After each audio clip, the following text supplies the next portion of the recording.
Hello student, welcome to G classes Meerut. My name is Govind Saini और आप सब लोग मेरे साथ पढ़ रहे हैं मैन्युफैक्चरिंग प्रोसेस की वन शॉट क्लासेस। तो स्टूडेंट, आज हम स्टार्ट करने वाले हैं यूनिट नंबर सेकंड, जिसमें हम बात करेंगे मेटल कटिंग के बारे में। और यहाँ पे हमारी वन शॉट क्लासेस है जो हमारी BTech fourth semester mechanical engineering students के लिए। तो इस टाइम अगर बात करूंगा, हमने लास्ट क्लास में डिस्कस किया था अपना मैन्युफैक्चरिंग प्रोसेस के यूनिट नंबर फर्स्ट के बारे में। तो यूनिट नंबर फर्स्ट में जितने भी हमारे स्टूडेंट इंपॉर्टेंट टॉपिक्स थे उन सभी टॉपिक्स को हमने लास्ट क्लास में डिस्कस किया था अकॉर्डिंग टू योर एकेटिव सिलेबस के रिगार्डिंग। ठीक है, तो आज की भी क्लास में हम क्या करेंगे, यूनिट नंबर सेकंड के जो भी हमारे सिलेबस के अकॉर्डिंग टॉपिक हैं उन सभी टॉपिक का यहाँ पे एक क्लास में डिस्कस करने वाले हैं। तो प्लीज क्लास को स्टार्टिंग से लेकर एंड तक जरूर देखना, क्योंकि यहाँ पे हम एक स्टूडेंट जो टॉपिक है वो सभी को यहाँ पे डिस्कस करने वाले हैं। ठीक है, तो बढ़ते अपने क्लास की तरफ। पहले हम बात करेंगे मेटल कटिंग। ठीक है, देखो कल हमने बात किया था कास्टिंग के बारे में, मॉडलिंग के बारे में कि कास्टिंग क्या होती है, मॉडलिंग क्या होती है। ठीक है, जिसमें हमने ये देखा था कि अपने मेटल को हम अपने फर्नेस में क्या कराते हैं, मेल्ट कराते हैं। और मेल्टिंग के बाद उसको एक मोल्ड कैविटी के अंदर डाला जाता है, जिसके according after the solidification then we can get of the casting, जो हमको एक प्रोडक्ट तैयार होकर मिल पाता है उसी को हम क्या कहते हैं, कास्टिंग बोला जाता है। ठीक है, तो कास्टिंग किस तरीके से की जाती है, कितने टाइप की मेथड्स होते हैं, कि क्या क्या पैटर्न्स होते हैं। ठीक है, उन सभी के बारे में हमने कल की क्लास में डिस्कस किया था। ठीक है, आज हम बात करेंगे उस बने हुए कास्टिंग को किस तरीके से अपने रिगार्डिंग ऑफ द नीड, मतलब नीड के अकॉर्डिंग उसका शेप अगर हमको प्रदान करना होता है, या फिर कह सकते हैं रिक्वायर्ड ऑफ द शेप अगर हमको यहाँ पर जानना होता है, तो उसके अकॉर्डिंग यहाँ पे क्या करेंगे, मशीनिंग ऑपरेशन यहाँ पर की जाती है।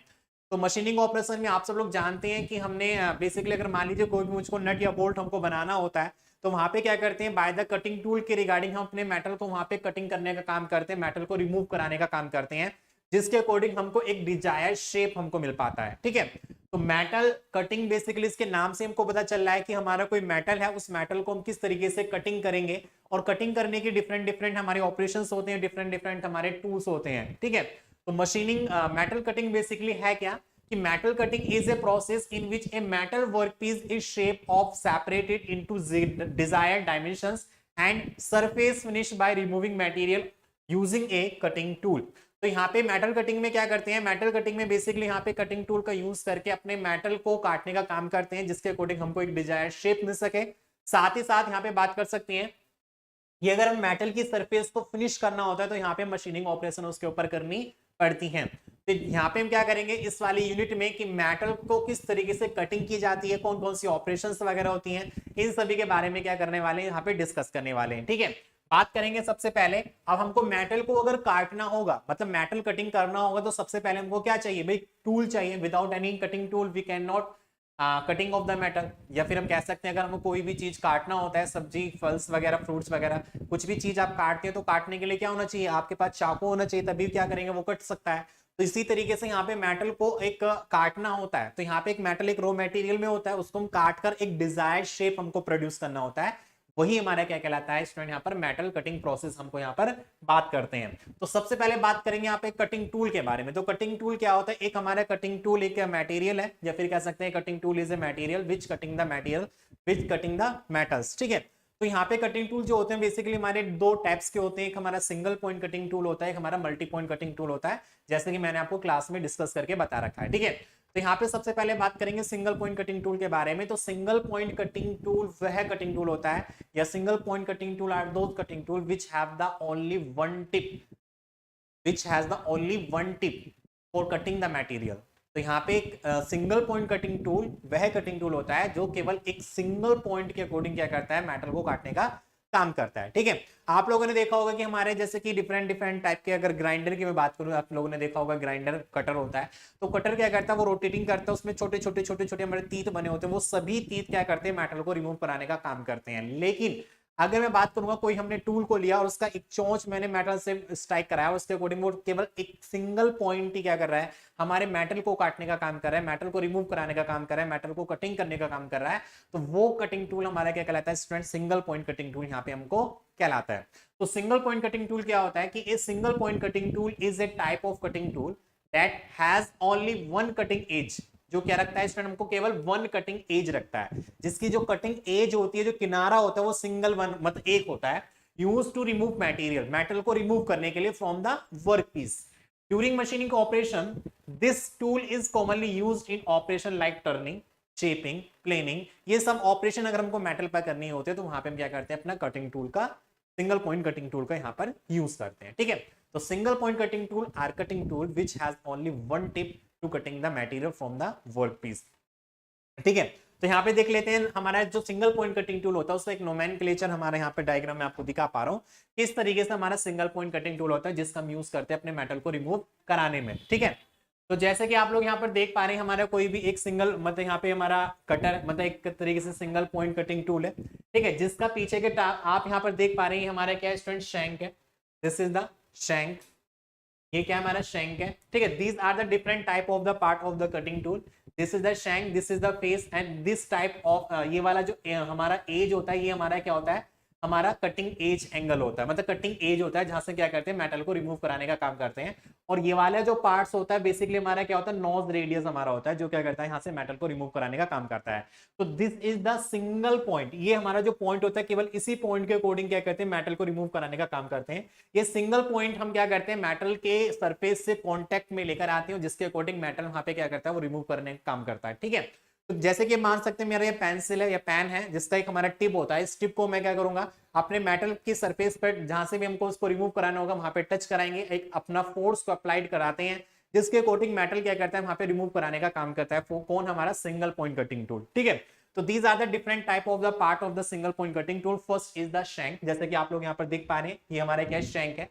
शैंक एक तरीके का हमारा कटिंग टूल का पार्ट्स होता है जिसको हम स्टूडेंट होल्डिंग डिवाइस में होल्ड करने के लिए यहाँ पे इसका यूज किया जाता है कि हमारा जो होल्डर होता है जिसमें हम क्या करते हैं अपने कटिंग टूल को एडजस्ट कराने का काम करते हैं, तो उस होल्डिंग डिवाइस में अपने शैंक को वहां पे एडजस्ट किया जाता है और हमारा जो कटिंग पार्ट्स होता है जिसको हम यहाँ पर क्या बोलेंगे, फ्लैंक बोलेंगे, तो फ्लैंक ही क्या करता है वहां पे मेटल को रिमूव कराने का काम करता है। अब यहाँ पे जो फ्लैंक है बेसिकली इसके डिफरेंट डिफरेंट टाइप के हमारे यहाँ पर पार्ट्स हैं, डिफरेंट टाइप के एंगल पे हमारा बना हुआ रहता है। जैसे कि आप लोग यहाँ पर देख पा रहे होंगे यहाँ पे इसका ये फेस है। ठीक है, साइड में अगर मैं बात करूंगा इसको नोज रेडियस यहाँ पे बोला जाता है, this is the nose radius, ये क्या होता है हमारा नोज रेडियस होता है। अब यहाँ पे क्या होता है स्टूडेंट, ये इधर की तरफ एक यहाँ पर एंगल बनता है, दिस इज द एंगल। ठीक है, यहाँ पे हमारा क्या बनता है, एंगल बनता है, जैसे कि इसको बात करेंगे साइड कटिंग एज एंगल।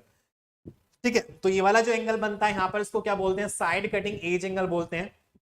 अब यहाँ पे क्या होता है, ये इस तरीके से फेस है लेकिन थोड़ा सा ये अंदर की तरफ झुका हुआ रहता है जिसके अकॉर्डिंग यहाँ पे एक हमको एंगल मिलता है जिसको साइड रिलाइफ एंगल के नाम से यहाँ पर जानते हैं। ठीक है, अब दूसरा क्या होता है, अगर मैं इधर की तरफ बात करेंगे जैसे कि आप लोग यहाँ पर देख पा रहे इसके और इसके बीच में एक हमको एंगल प्रोड्यूस हो रहा है जिसको यहाँ पे साइड रेक एंगल के नाम से यहाँ पर जाना जाता है। किसके नाम से, साइड रेक एंगल के नाम से इसको जानते हैं। ठीक है, उसी के साथ हमारा एक एंगल ये पीछे की तरफ जा रहा है इस तरीके से, ये इस तरीके से पीछे की तरफ पेज जा रहा है और यहाँ पे एक हमको एंगल बनता है जिसको हम क्या बोलते हैं, एंड कटिंग एज एंगल। क्या बोलते हैं, एंड कटिंग एज एंगल।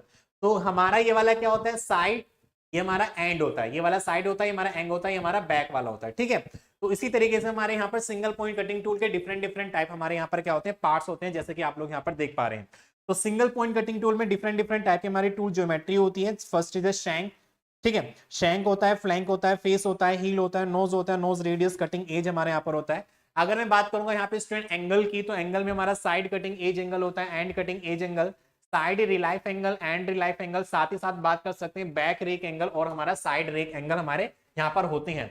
तो किस तरीके से हमारे एंगल बनाए जाते हैं, किस तरीके से इसका ज्योमेट्रिक डायग्राम हमारा बनाया जाता है वो मैंने क्लास में आपको अच्छे तरीके से बता रखा है। ठीक है, तो बेसिकली यहाँ पे क्या कर रहे हैं, केवल अपना यूनिट नंबर सेकंड के एक तरीके से रिवीजन यहाँ पर कर रहे हैं। तो मैं चाहता हूँ कि सेकंड यूनिट नंबर सेकंड के जो भी हमारे टॉपिक्स हैं अकॉर्डिंग टू योर सिलेबस वो सभी टॉपिक्स को मैं यहाँ पे डिस्क्राइब कर दूं जिसके अकॉर्डिंग आपको एक तरीके से ओवरव्यू आपको मिल जाएगा। ठीक है, तो इस तरीके से क्या कर सकते हैं, अपना सिंगल पॉइंट कटिंग टूल का नोमेनक्लेचर बनाकर इसके जितने भी एंगल है, जितने भी इसके पार्ट्स हैं वो आपको यहाँ पर लिखने हैं। ठीक है, these are the single point cutting tool.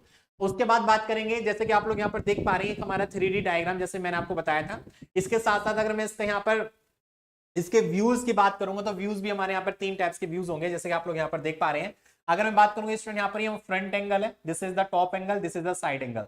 तो जिस तरीके से आप यहाँ पे बात कर रहे हैं तो यहाँ पे हमारा आप लोग देख पा रहे हैं कि हमारा जो कटिंग एज है एक हमारा इस तरीके से जा रहा है और ये हमारा इस तरीके से। तो कहने का मतलब क्या है, यहाँ के बीच में एक तरीके से हमारा एंगल प्रोड्यूस हो रहा है और ये जो एंगल होता है उसको बैक रेक एंगल यहाँ पर बोला जाता है। क्या बोला जाता है, बैक रेक एंगल यहाँ पर बोलते हैं।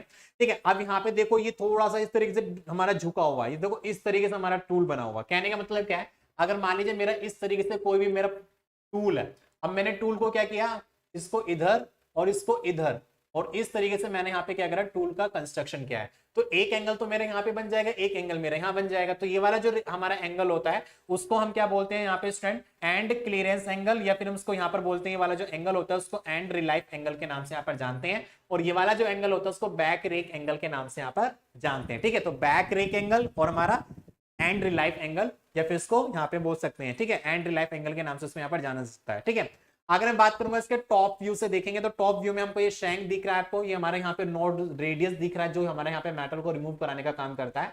ठीक है, और यहाँ पे ये वाली जो एज होती है हमारी कटिंग एज होती है जो क्या करती है, मेटल को रिमूव कराने का काम करती है। ठीक है, इस तरीके से यहाँ पे क्या कर सकते हैं, सिंगल पॉइंट कटिंग टूल का नोमेनक्लेचर को डिस्कस कर सकते हैं।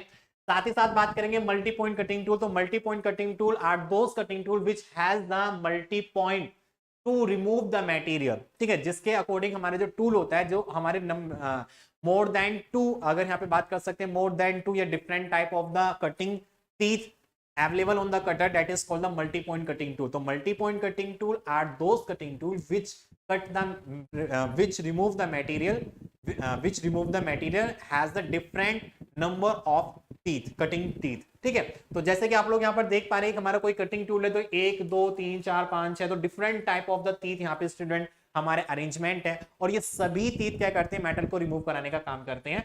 ठीक है, तो ये हमारे क्या होता है, मल्टी पॉइंट कटिंग टूल होता है। Basically multi point cutting tool का उपयोग हम मिलिंग मशीन में किया जाता है। ठीक है, जैसे आपका ड्रिलिंग होता है, बोरिंग होता है, तो वहां पे जो मेटल को रिमूव किया जाता है वहां पे हम क्या करते हैं, अपना मल्टी पॉइंट कटिंग टूल का यूज करते हैं। ठीक है, उसके बाद बात करेंगे यहाँ पे स्टूडेंट चिप फॉर्मेशन के बारे में।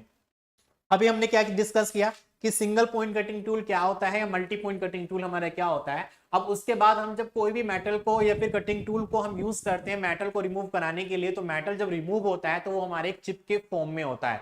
आप लोगों ने देखा होगा लकड़ी को हम काटते हैं तो वहां पे एक चिप बरूदा निकलता है, या फिर मेटल को काटते हैं तो मेटल एक पाउडर फॉर्म में हमको निकल पाता है। ठीक है, या फिर हम यहाँ पे बात करेंगे जब टर्निंग या मिलिंग की ऑपरेशन की जाती है तो वहां पे मेटल हमारे चिप के फॉर्म में हमको देखने को मिल पाता है। तो ये चिप फॉर्मेशन क्या होता है, तो किस तरीके से हमारी जो चिप होती है वो किस तरीके से प्रोड्यूस होती है, उन सभी के बारे में क्या करेंगे यहाँ पे डिस्कस करेंगे। तो अब हम यहाँ पे बात करने वाले हैं चिप फॉर्मेशन के बारे में। जैसे कि आप लोग यहाँ पर देख पा रहे हैं चिप फॉर्मेशन क्या होता है स्टूडेंट यहाँ पर, जैसे कि यहाँ पे आपका कोई टूल है, ये हमारा क्या टूल है, ये हमारा वर्क पीस है। ठीक है, ये क्या हमारा वर्क पीस है, ये वर्क पीस है, ये टूल है। अब ये टूल क्या कर रहा है, हमारे वर्क पीस के सरफेस के कारण यहाँ पे शियरिंग फोर्स अप्लाई करेगा, और ये शियरिंग फोर्स अप्लाई करने से हमारे जो वर्कपीस का लेयर होती है वो लेयर बाय लेयर क्या करेगा, मेटल को रिमूव कराने का काम करेगा। और यहां से जब लेयर हमारी हटती है, जो आप लोग ये देख पा रहे हैं, ये हमारा क्या है स्टूडेंट, हमारा चिप है। ये क्या है, हमारी चिप है। तो यहाँ पे कह सकते हैं कि जब अपने कटिंग टूल का यूज करते हैं अपने वर्क पीस से मेटल को रिमूव कराने के लिए, तो वहां पे हमको क्या मिल पाता है, एक हमको चिप मिल पाता है, या फिर कह सकते हैं जो हमारा कटिंग अनवांटेड मटेरियल हमारे जो होते हैं, ठीक है, एक वेस्टेड मटेरियल हमारा होता है, वो एक हमारा क्या होता है, चिप होता है। और चिप बेसिकली हमारी डिफरेंट टाइप से प्रोड्यूस हो सकती है। तो बात कर सकते हैं कि chip formation is a fundamental aspect of the metal cutting process when material is removed from the workpiece in the form of small thin pieces known as the chip. ठीक है, जहां पे हम क्या करते हैं, किसी अपने कटिंग टूल का यूज करते हैं वर्कपीस से मेटल को रिमूव कराने के लिए, तो वहां पे हमारे एक पतले छोटे स्मॉल टाइप से जो मेटल का रिमूव होता है वो हमारे क्या कहलाती है, यहाँ पे चिप हमारे कहलाती है। ठीक है, तो these are called the chip. तो चिप बेसिकली हमारी डिफरेंट टाइप की होती है। जैसे कि आप लोग देख पा रहे हैं, अगर मैं बात करूंगा टूल यहाँ पे हमने यूज किया है, और यहाँ पे हमारा वर्क पीस है, वर्क पीस के रिगार्डिंग हमारा जो यहाँ पे चिप का फॉर्मेशन हो रहा है, एक तरीके से कंटिन्यूअस हमारी चिप हो रही है। ठीक है, तो जैसे कि आप लोगों ने देखा होगा कि जब अपनी कोई पेंसिल को अपना शार्प करते हैं, तो शॉर्पनर में क्या होता है, जब अपनी पेंसिल को शार्प करते रहते हैं तो वहां पे क्या होता है, हमारा एक तरीके से पेंसिल का जो छिकला होता है वो एक तरीके से फूल की तरह गोल गोल बन जाता है, और बीच में से वो ब्रेक नहीं कर पाता है। तो वो एक टाइप की जो चिप हमको मिल पा रही है उसको कंटिन्यूअस चिप के नाम से यहाँ पर जान सकते हैं। तो कंटिन्यूअस चिप हमारी कौन सी होती है, कंटिन्यूअस चिप आर दो chip which has the continuous cutting of the material and do not break off the chip. ठीक है, जहां पे हमारी जो चिप होती है ब्रेक नहीं करते, without any breaking of the chip it will be produced, that is called the continuous chip. ठीक है, बात करेंगे लैमिनार। लैमिनार में हमारा क्या हो सकता है कि एक तरीके से हमारी जो चिप होती है वो एक लैमिनार कंडीशन में हमारी प्रोड्यूसिंग होती है। इसी के साथ हमारी सिगमेंटल होती है। सिगमेंटल में जो चिप होती है बेसिकली यहाँ पर बात कर सकते हैं, हमारा सिगमेंटल बेसिकली डिफरेंट टाइप के हमारे चिप होते हैं, जिसको बुल्ट अप एजेस के नाम से यहाँ पर जाना जा सकता है। तो बुल्ट अप एजेस वगैरह क्या होते हैं कि जब हम अपने अपना वर्कपीस से अपने मेटल को रिमूव कराने का काम करते हैं, जब अपना वर्कपीस होता है वर्कपीस से अपना चिप या फिर कह सकते हैं मेटल को रिमूव कराते हैं, तो रिमूव कराने के अकॉर्डिंग हमारा जो सरफेस है वर्कपीस का वहां पे हमारा खुदड़ापन, एक रफनेस हमारा आ जाता है, जिसके अकॉर्डिंग हमारी चिप होती है प्रॉपर तरीके से हमको नहीं मिल पाती है। या फिर हम कह सकते हैं कि जो हमारी बुल्टअप चिप होती है वो एक तरीके से कहीं पतली कहीं मोटी, कहीं पतली कहीं मोटी, या फिर हमारी वर्कपीस के सरफेस पर वो प्रॉपर तरीके से कटिंग नहीं हो पाता है, उस टाइप की चिप को यहाँ पर बुल्टअप चिप के नाम से भी जाना जाता है, या इसको सेगमेंटल चिप के नाम से भी इसमें आपको जान सकते हैं। ठीक है, नेक्स्ट हमारा आता है डिसकंटिन्यूअस चिप। तो डिसकंटिन्यूअस चिप आर दो chip which is developed by the discontinuous way। मतलब कहने का मतलब क्या होता है कि जब अपना यहाँ पे मैं अपना टूल का यूज करते हैं वर्कपीस पर मेटल को रिमूव कराने के लिए, तो जब मेटल हमारा रिमूव होता है या फिर कह सकते हैं मेटल रिमूव होता है इन the form of the chip, तो चिप यहाँ पे क्या करती है, बार बार ब्रेक कर करके हमारी टूट पा रही है। जैसे कि आप लोगों ने देखा होगा कि जब अपने शॉर्पनर का हम यूज करते हैं अपने शार्पनर में, ठीक है, शार्प करने के लिए, तो वहां पे हमारा जो छिकला होता है बार बार टूट जाता है। और वो किस कंडीशन से होता है, जब हमारा कटिंग टूल एक प्रॉपर कंडीशन में नहीं हो पाता है, या ढीला होता है या टेढ़ा मेढ़ा होता है, उस कंडीशन में क्या होता है, हमारा प्रॉपर तरीके से हमारा पेंसिल शार्प नहीं हो पाता है, नहीं हो पाती है। ठीक है, तो these are the different type of the chip which is produced in the metal cutting process। ठीक है, मेटल कटिंग प्रोसेस में हमारी डिफरेंट डिफरेंट टाइप की चिप हमारी प्रोड्यूस होती हैं। अब हम बात करेंगे नेक्स्ट आगे की तरफ, जिसमें डिस्कस करने वाले हैं अपना मर्चेंट फोर्स सर्किल डायग्राम के बारे में। तो बहुत ज्यादा इंपॉर्टेंट ये हमारा क्या है, बहुत स्टूडेंट बहुत ज्यादा इंपॉर्टेंट है। मैंने इसका डेरिवेशन आपको क्लास में करा रखा है, किस तरीके से यहाँ पे अपना मर्चेंट सर्किल डायग्राम का यूज करते हैं। तो मर्चेंट फोर्स सर्किल डायग्राम जैसे कि आप लोग देख पा रहे हैं, बेसिकली हमारा किसके ऊपर होता है, चिप फॉर्मेशन के बेस पर हमारा ये होता है कि हमारा जो टूल होता है उस टूल को हम यूज करते हैं अपने वर्कपीस मेटल पर अपने चिप को फॉर्मेशन करने के लिए। तो हमारा जो टूल होता है, ठीक है, हमारा जो टूल है उसको वर्कपीस पर कितने एंगल पर रखना चाहिए, या फिर कह सकते हैं यहाँ पर जो शेयर एंगल बनता है वो कितना बनना चाहिए, उसको फाइंड आउट करने के लिए हम यहाँ पे क्या करते हैं, एक डेरिवेशन को प्रोड्यूस करते हैं, डेरिवेशन को ड्राइव करते हैं, जिसके अकॉर्डिंग यहाँ पे हमको एक फॉर्मूला मिल पाता है। और वो फॉर्मूला क्या होता है, शेयरिंग फोर्स के रिगार्डिंग उसको बात कर सकते हैं। वो फॉर्मूला हमारा होता है phi equals to pi by 4 minus के 1/2, पाई बाई 4 माइनस के 1/2 बीटा माइनस के अल्फा। ये हमारा फॉर्मूला निकल के आता है शेयर एंगल का। किसका निकल के आता है स्टूडेंट, हमारा शेयर एंगल का ये हमारा फॉर्मूला निकल कर आता है। ठीक है, अब यहाँ पे क्या हो रहा है, जैसे कि आप लोग यहाँ पर देख पा रहे हैं, ये हमारा कोई टूल है और ये टूल को हम यहाँ पे यूज करें for cutting of the work piece, जिसके रिगार्डिंग यहाँ पे हमको काफी एक तरीके से फोर्सेस देखने को मिल पा रहे हैं। ठीक है, जैसे कि एफ एस आपको लोग देख पा रहे हैं, यहाँ पे हमारा एफ एस फोर्स है, यहाँ पे एफ टी फोर्स है, यहाँ पे एफ आर फोर्स है। ठीक है, यहाँ पे हमारा रिएक्शन फोर्स दिख रहा है, ये हमारा नॉर्मल फोर्स है, हमारा फ्रिक्शन फोर्स है, शियर फोर्स है। ठीक है, डिफरेंट डिफरेंट टाइप के फोर्सेस आप लोग यहाँ पर देख पा रहे हैं। तो इसके अकॉर्डिंग अगर मैं बात करूंगा यहाँ पर F see this is the cutting force, तो यहाँ पे लिख देता हूं मैं वेयर एफ सी की बात करेंगे तो हमारा कटिंग फोर्स होगा, कटिंग फोर्स। ठीक है, साथ ही साथ एफ टी की बात करेंगे तो हमारा थ्रस्ट फोर्स होगा।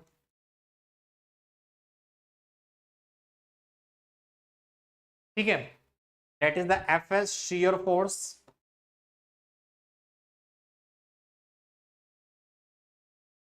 That N S normal force, तो जब अपने यहाँ पे मेटल को रिमूव कराने का काम करते हैं तो हमको डिफरेंट डिफरेंट टाइप के यहाँ पे फोर्सेस को देखने को मिल पाता है। ठीक है, और एफ हमारा क्या होता है, friction force,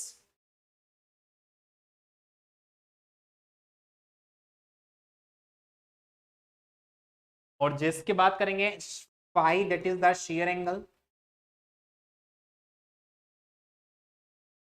beta is the friction angle,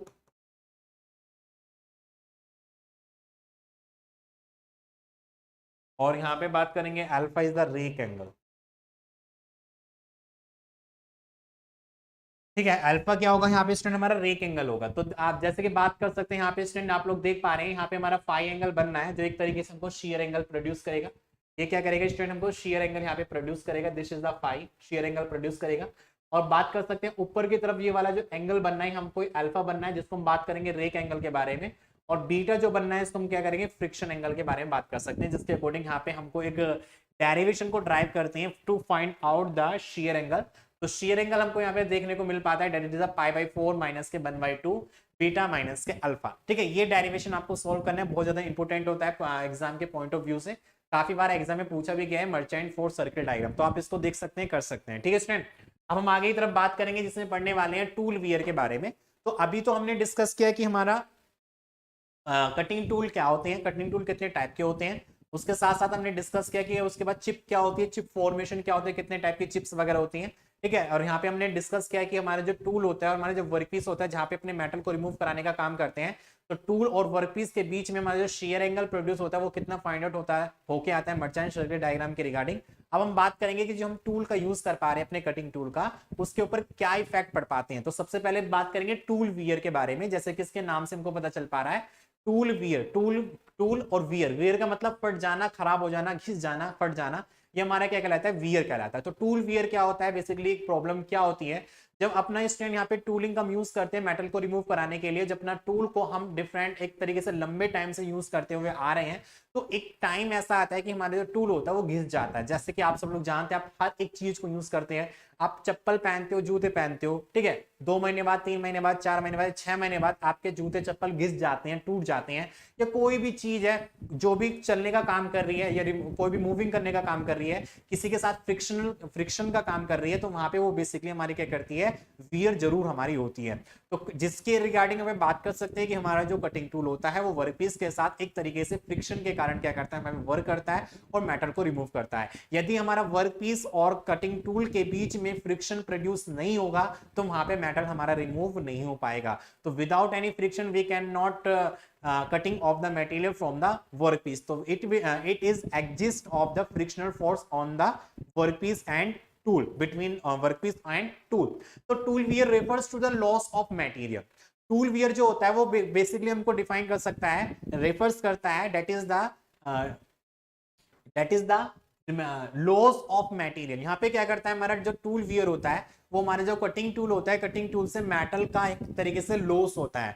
metal जो हमारे घिसने का काम करे, एक तरीके से क्या होता है, loss of material from a cutting tool due to mechanical, thermal and chemical interaction. Due to mechanical मतलब एक तरीके से फ्रिक्शन फोर्स के रिगार्डिंग यहाँ पे हमारा रिमूव होता है। ड्यू टू टेम्परेचर, अगर हम किसी भी बॉडी का टेम्परेचर को इंक्रीज करते हैं तो मेटल का डिफॉर्मेशन होता है, और due to the temperature we can say that is the metal will be remove from the cutting tool. And due to the chemical interaction, क्या होता है, केमिकल इंटरेक्शन के कारण भी हमारा मेटल जो होता है हमारा रिड्यूस होता है।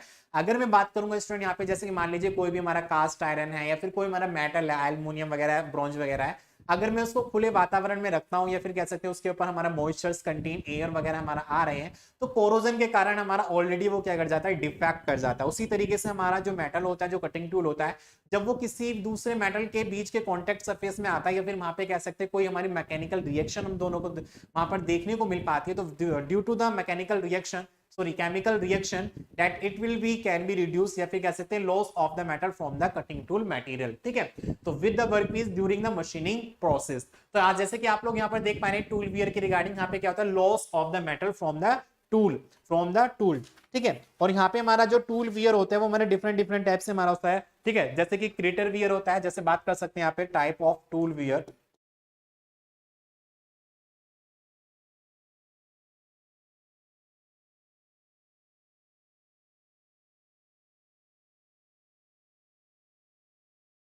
तो टूल वियर हमारे डिफरेंट टाइप के होते हैं। सबसे पहले बात कर सकते हैं यहाँ पर क्रेटर वियर के बारे में।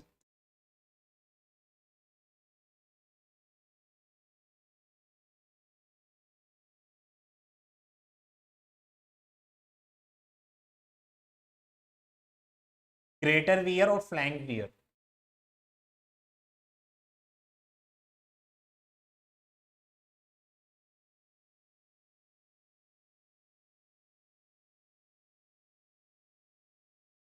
फ्लैंक वियर, ठीक है। तो crater wear occur on the rake face of the tool, हमारा जो क्रेटर वियर होता है वो बेसिकली हमारा अकर करता है ऑन द रेक फेस। जैसे कि आप लोग यहाँ पर देख पा रहे हैं, हमारा जो कटिंग टूल होता है उसका जो फेसिंग पार्ट होता है हमारा ये वाला होता है, और उसके फेस पर अगर मेटल हमारा रिमूव कर जाते हैं, जैसे कि आप लोग यहाँ पर देख पा रहे हैं, ये वाला जो ब्लैक कलर का आपको यहाँ पर शो हो रहा है, ये एक तरीके से हमारा क्या है, क्रेटर वियर है। This is the crater wear. ये आपको क्या दिख पा रहा है, क्रेटर वियर आपको यहाँ पर दिख पा रहा है। यहाँ से क्या कर रहा है, इसका सरफेस हमारा रिड्यूस हो सकता है, ठीक है। यहाँ पे मेटल हमारा लॉस हो रहा है, ठीक है।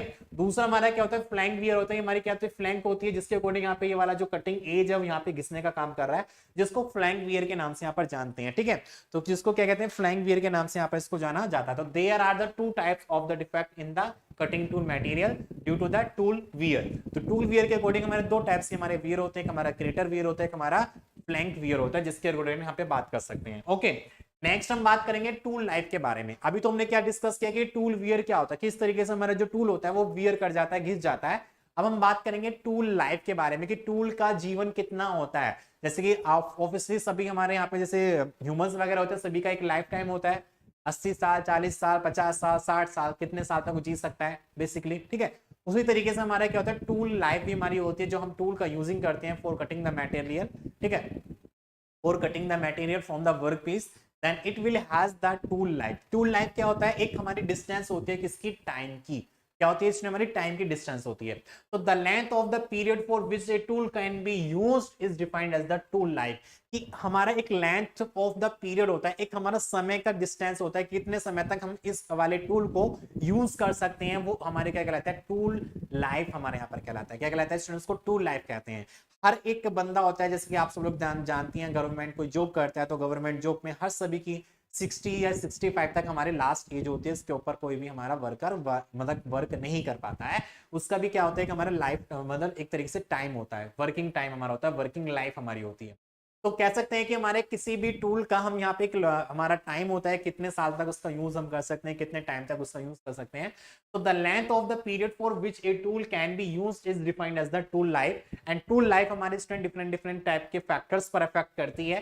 First is the cutting condition, ठीक है। हमारे जो कटिंग टूल की जो लाइफ होती है वो डिफरेंट डिफरेंट फैक्टर पर इफेक्ट करती है। जैसे बात कर सकते हो, कोई भी ह्यूमन है, ह्यूमन की भी लाइफ जो होती है वो हमारे डिफरेंट डिफरेंट फैक्टर पर इफेक्ट करती है। कि ह्यूमन की हाइट अच्छी होनी चाहिए, स्टैंड हेल्थ अच्छा होना चाहिए, कोई बीमारी नहीं होनी चाहिए, तो उसके अकॉर्डिंग उसकी लाइफ इंक्रीमेंट कर जाती है। कोई बच्चा है किसी का, या फिर कोई भी कह सकते हैं कोई माइंड सेटअप है, या फिर कह सकते हैं कोई किसी तरीके से डिफेक्ट हो सकता है, उसी तरीके से मेटल भी हमारे क्या होने चाहिए यहाँ पे स्टूडेंट, उसके काफी ज्यादा फैक्टर हमारे इफेक्ट करते हैं कटिंग टूल के ऊपर। सबसे पहले बात करेंगे कटिंग कंडीशन की रिगार्डिंग। कटिंग कंडीशन क्या होता है, तो जैसा कि आप लोग यहाँ पर देख पा रहे हैं कटिंग कंडीशन, तो कटिंग कंडीशन का मतलब होता है कि हमारा जो टूल, हम कटिंग टूल का यूज कर रहे हैं टू कटिंग द मेटल, मतलब वर्क पीस को कटिंग करने के लिए, तो वहां पे अपनी जो कटिंग ऑपरेशंस हैं या फिर काटने का जो तरीका है, मेथड है, वो किस तरीके से उसको काटा जा रहा है, तो उस पर भी हमारा क्या करता है, कटिंग टूल हमारा डिपेंड करता है। अब यहाँ पे बात कर सकते हैं कि जब अपना वर्क पीस में, या फिर कह सकते हैं कोई हमारा मेटल है, कास्ट आयरन है या माइल्ड स्टील है, वहां से हम क्या करेंगे, उसको मेटल को काटने का काम करेंगे। तो माइल्ड स्टील से अगर मेटल को मैं काम करूंगा तो काफी ज्यादा उसकी हार्डनेस हमारी होती है। एक तरीके से माइल्ड स्टील तो डक्टाइल ही होता है, लेकिन बात कर सकते हैं उसकी हार्डनेस काफी ज्यादा होती है, टफनेस, स्ट्रेंथ उसकी बहुत ज्यादा होती है। तो मेटल को रिमूव कर पाना बहुत ज्यादा इंपॉसिबल होता है। तो वहां पे हम क्या करते हैं, मेटल को रिमूव करने के लिए हम छोटा छोटा, मतलब अगर मान लीजिए उस मेटल से हमको 5 mm का और मेटल को रिमूव करना होता है, तो 5 mm मेटल को रिमूव करने के लिए हम क्या करते हैं, 0.5 mm का पहले क्या करेंगे, उसको सरफेस को यहाँ पे कट करेंगे, फिर 0.5 का, फिर 0.5 का, फिर 0.5 का, मतलब स्टेप बाय स्टेप या लेयर टू लेयर क्या करेंगे, यहाँ पे मेटल को रिमूव कराने का काम करते हैं, जिसके अकॉर्डिंग हमारा मेटल या फिर कह सकते हैं हमारी जो कटिंग टूल होता है उसकी लाइफ हमारी इंक्रीमेंट कर सकती है। यदि हम एक साथ में उस मेटल को रिमूव करने का काम करेंगे तो उस कंडीशन में हमारा जो वर्कपीस होगा वो भी एक तरीके से डिफेक्ट हो सकता है, या फिर कह सकते हैं कि जिस कटिंग टूल का हम यूज कर रहे हैं वो भी हमारा क्या कर सकता है, डिफेक्ट हो सकता है। तो इसलिए यहाँ पे हमारा जो कटिंग ऑपरेशन होती है या फिर कह सकते हैं कटिंग कंडीशन होती है वो भी हमारी डिफरेंट टाइप की हमारी होनी चाहिए। कि कटिंग कंडीशन मतलब हमारी कटिंग स्पीड कितनी होनी चाहिए, डेप्थ ऑफ कट कितना होना चाहिए, ठीक है, तो ये सभी उसकी स्पीड कितनी होनी चाहिए, ये सब हमारा डिपेंड करता है कटिंग कंडीशन के ऊपर। साथ ही साथ टूल की ज्योमेट्री भी हमारी डिपेंड करती है कि किस तरीके से हमारा टूल का ज्योमेट्री हमारा होना चाहिए।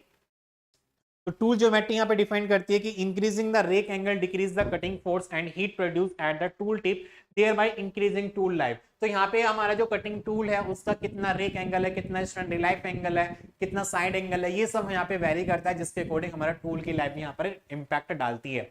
वर्क मटेरियल का मतलब क्या है कि जो हमारा काटने वाला हमारा वर्क पीस है, फिर कह सकते हैं जो वर्क पीस है वो किस मेटल का हमारा होना चाहिए, उसके ऊपर भी हमारी क्या करती है, टूल की लाइफ हमारी डिपेंड करती है। या फिर मैं कह सकता हूँ, मान लीजिए मेरे पास कोई हाई स्पीड स्टील है, वर्क पीस है, उसको अगर मुझे काटना होगा क्योंकि उसकी हार्डनेस बहुत ज्यादा हाई होती है, और यहाँ पे हम क्या करते हैं, कोई भी टूल को काटने के लिए मतलब कह सकते हैं वर्क पीस को, मेटल को रिमूव करने के लिए जो कटिंग टूल होता है वो बेसिकली यहाँ पे हाई स्पीड स्टील का ही टूल का यूज कर पाते हैं। तो डिफरेंट टाइप के हमारे क्या होते हैं, हमारे मेटल होते हैं जिसके अकॉर्डिंग अपना कटिंग टूल को बनाए जाते हैं।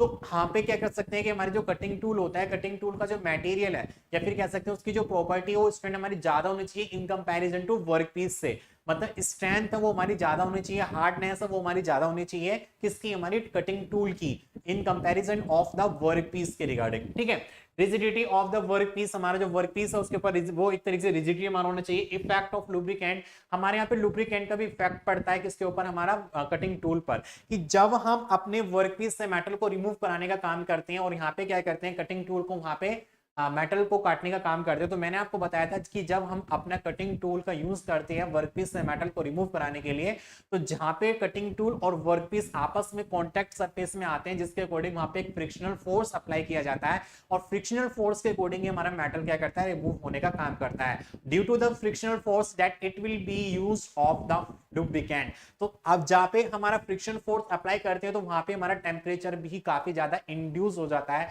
काफी ज्यादा हमारा जो टेम्परेचर होता है वो इंक्रीज होता है। तो ड्यू टू द टेम्परेचर हमारा मेटल या फिर कह सकते हैं वर्कपीस हमारा डिफेक्ट हो सकता है। ठीक है, तो यहाँ पे क्या कर सकते हैं कि हमारा टेम्परेचर को रिड्यूस करने के लिए यहाँ पे लुब्रिकेंट या कटिंग फ्लूइड्स का यहाँ पर यूज करते हैं, जिसके कारण हमारी जो कटिंग ऑपरेशन होती है वो एक तरीके से इजिली हो जाती है, और साथ ही साथ यहाँ पे हमारा जो यहाँ पे टेम्परेचर जो इंक्रीमेंट हो रहा था, जनरेटेड हो रहा था, उसको यहाँ पे क्या किया जा सकता है, रिड्यूस किया जा सकता है due to the effect of the lubricant. तो these are the different type of the factor affecting of the tool life. ठीक है, तो टूल लाइफ के ऊपर हमारे डिफरेंट डिफरेंट टाइप के हमारे फैक्टर हमारे इफेक्ट डालते हैं। यदि ये सारे फैक्टर हमारे बिल्कुल सही होते हैं तो उस कंडीशन में हमारा जो टूल होता है, टूल की जो लाइफ होती है वो काफी समय तक एग्जिस्ट कर सकती है, और ये सब काम जो होते हैं वो आपके हाथ में होते हैं। ठीक है, चलो बात करेंगे नेक्स्ट टॉपिक के बारे में, जिसमें बात करने वाले टेलर टूल लाइफ इक्वेशन। ये भी हमारे लिए बहुत ज्यादा इंपॉर्टेंट होता है for the exam point of view के रिगार्डिंग। तो हमारा टेलर टूल लाइफ इक्वेशन, ये टूल लाइफ इक्वेशन हमारी होती है जहां पे हम इक्वेशन हमको निकल के आती है, दैट इज द वी की power n equals to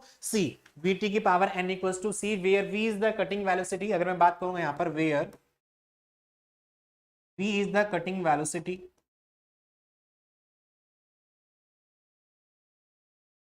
and t, अगर मैं बात करूंगा t का, तो t is the tool life. t क्या होता है, हमारा टूल लाइफ हमारा होता है, दैट इज द मिनट में होता है ये, और वेलोसिटी जो होती है बेसिकली मीटर पर मिनट में होती है। किसमें होती है, मीटर पर मिनट में। ये भी आपको यह ध्यान रखना है। बात करेंगे सी के बारे में, तो सी इज द क्या होता है, हमारा कांस्टेंट टेलर।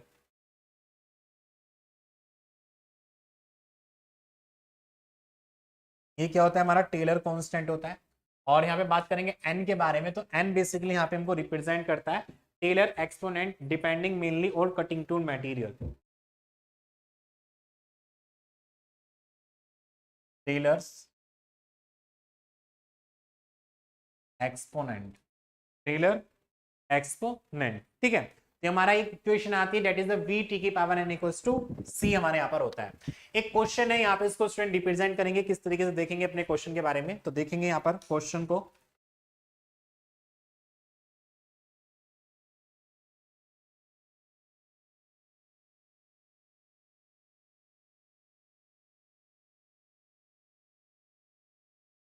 क्वेश्चन में कह रहा है कि NHSS स्टूल, मतलब यहाँ पे high speed stool, high speed steel tool, यहाँ पे हमारा कोई मेटल है जिसका एक कह सकते हैं हमारा जो कटिंग टूल है वो किस मेटेरियल का बना हुआ है, हाई स्पीड स्टील का बना हुआ है, is used for turning operation, जिसको हम यूज करें अपने टर्निंग ऑपरेशन में। The tool life is 60 minute, हमारी जो टूल की लाइफ है वो कितनी, केवल 60 मिनट है। When turning is carried out at 30 metre per minute, जब हमारी स्पीड है कटिंग टूल की वो कितनी है, 30 मीटर पर मिनट है, और टूल लाइफ कितनी दे रखी है यहाँ पे हमको, 60 मिनट दे रखा है। The tool life will be reduce, अगर यहाँ पे हम क्या करते हैं, अपने टूल की लाइफ को रिड्यूस करते हैं टू 2 मिनट के लिए, केवल 2 मिनट के लिए, उस कंडीशन में हमारी कटिंग स्पीड जो होती है उसके डबल कर देते हैं। तो कहने का मतलब ये है कि अगर हमारी स्पीड कम होगी तो टूल की लाइफ हमारी ज्यादा होगी, अगर स्पीड को बढ़ा देंगे तो टूल की लाइफ हमारी कम हो जाएगी। ऑब्वियसली आप सब लोग जानते हैं, अगर अपनी गाड़ी की स्पीड में बहुत ज्यादा बढ़ा दूं और हाईवे पर लेकर जाऊंगा तो वहां पे क्या होता है, कुछ भी एक्सीडेंट हमारे साथ हो सकता है, तो वहां पे क्या हो सकता है, हमारी लाइफ बहुत ज्यादा कम हो सकती है। ठीक है, तो यहाँ पे देख लो, ये भी आपको बता रहा है कि अगर स्पीड की वैल्यू को हम इंक्रीज करते हैं तो आपके जीवन की जो लाइफ है वो डिक्रीज हो जाती है। ठीक है, तो इसलिए हमको बेसिकली जो व्हीकल्स होते हैं वो बेसिकली हमको नॉर्मल कंडीशन पे चलानी चाहिए, क्योंकि life is very important for our, ठीक है, फॉर अवर फैमिलीज। तो tool life will be reduced to 2 minute if the cutting speed is double, when the suitable speed in RPM for turning 3 100 mm diameter, so that tool life is 30 minute. तो उसके according हमको यहाँ पे क्या निकला है, अपना यहाँ पर टूल लाइफ यहाँ पे देखना है कितना उसका स्पीड हो कितना होगा। तो फर्स्टली हम यहाँ पे देख लेते हैं क्या क्या हमको दिया हुआ है गिवन में। तो गिवन में सबसे पहले हमको यहाँ पर दिया हुआ है टाइम, ठीक है। तो tool is use for turning operation, the tool life is 60 minute. तो T1 दे रखा है हमको 60 मिनट, और उसकी स्पीड जो दे रखी है दैट इज द V1, वो हमको यहाँ पे दिया हुआ है 30 मिनट पर मिनट, 30 मीटर पर मिनट हमको यहाँ पर दिया हुआ है। उसके बाद हमको यहाँ पे कह रहा है कि T2 की वैल्यू दे रखी है दैट इज द 2 मिनट, और वेलोसिटी हमारी कितनी हो जाएगी, डबल हो जाती है। तो 30 की कितनी हो जाएगी, 60 हो जाएगी, 60 मीटर पर मिनट, ठीक है। उसके बाद हमको डायमीटर यहाँ पे दिया हुआ है दैट इज द डी, की वैल्यू दे रखी है हमको 300 mm, और tool life that is the T3 की वैल्यू दे रखी है हमको कितनी, 30 मिनट, 30 मिनट। और यहाँ पे हमको V3 की वैल्यू को फाइंड आउट करना।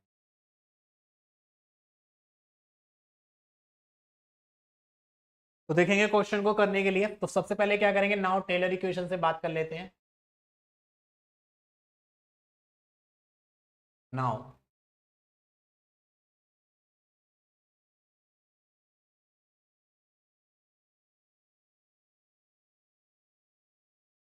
Now Taylor equation for tool life.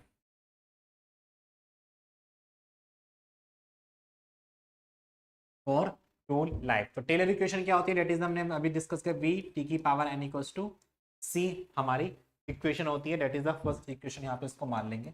Now यहाँ पे वैल्यू V1 की वैल्यू हमारी कितनी दे रखी है, V1 की वैल्यू दे रखी है 30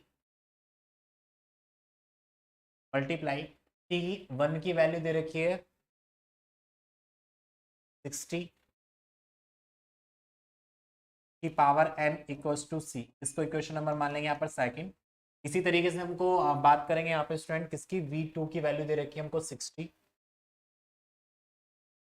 और T2 की वैल्यू दे रखी है 2 की पावर n इक्वल्स टू सी। इसको इक्वेशन नंबर मान लेंगे यहाँ पर थर्ड, ठीक है।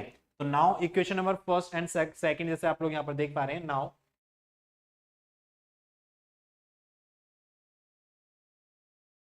Equating equation first and second, ठीक है। तो फर्स्ट और सेकंड की अगर मैं बात करूँ यहाँ पर, तो दोनों ही इक्वल हमारे कांस्टेंट है। तो यहाँ पे कितना हो जाएगा, दैट इज 30 इंटू 60 की power n equals to 60 into 2 की पावर n, ठीक है। 60 इंटू 2 की पावर n यहाँ पे हमको मिल जाएगा। तो यहाँ पे बात करेंगे 60 अपॉन 2 की पावर n हो जाएगा, हो जाएगा 60 अपॉन 30। ये कितना हो जाएगा, 2 3 अच्छा 30 की पावर n हो जाएगा, ये हो जाएगा हमारा 2 की पावर, इसको मैं लिख सकता हूँ कितना 1। तो यहाँ पे इसको लिख सकते हैं 2 की पावर 1 लिख सकते हैं। तो ये हो जाएगा हमारा m की पावर n, कितना होता है n log m हो जाता है, ठीक है। ये हो जाएगा हमारा n log 30 1 log 2, ठीक है। तो यहाँ पे क्या करेंगे स्टूडेंट, यहाँ पे इसकी वैल्यू को देखेंगे तो that is the n equals to हो जाएगा हमारा log 2 upon log 30, log 2 upon log 30। तो यहाँ पे क्या करेंगे, इसकी वैल्यू को फाइंड आउट करेंगे n की वैल्यू को। तो n की वैल्यू हमारी कितनी आएगी, यहाँ पर n बराबर देखेंगे, n बराबर हमारा कितना आएगा,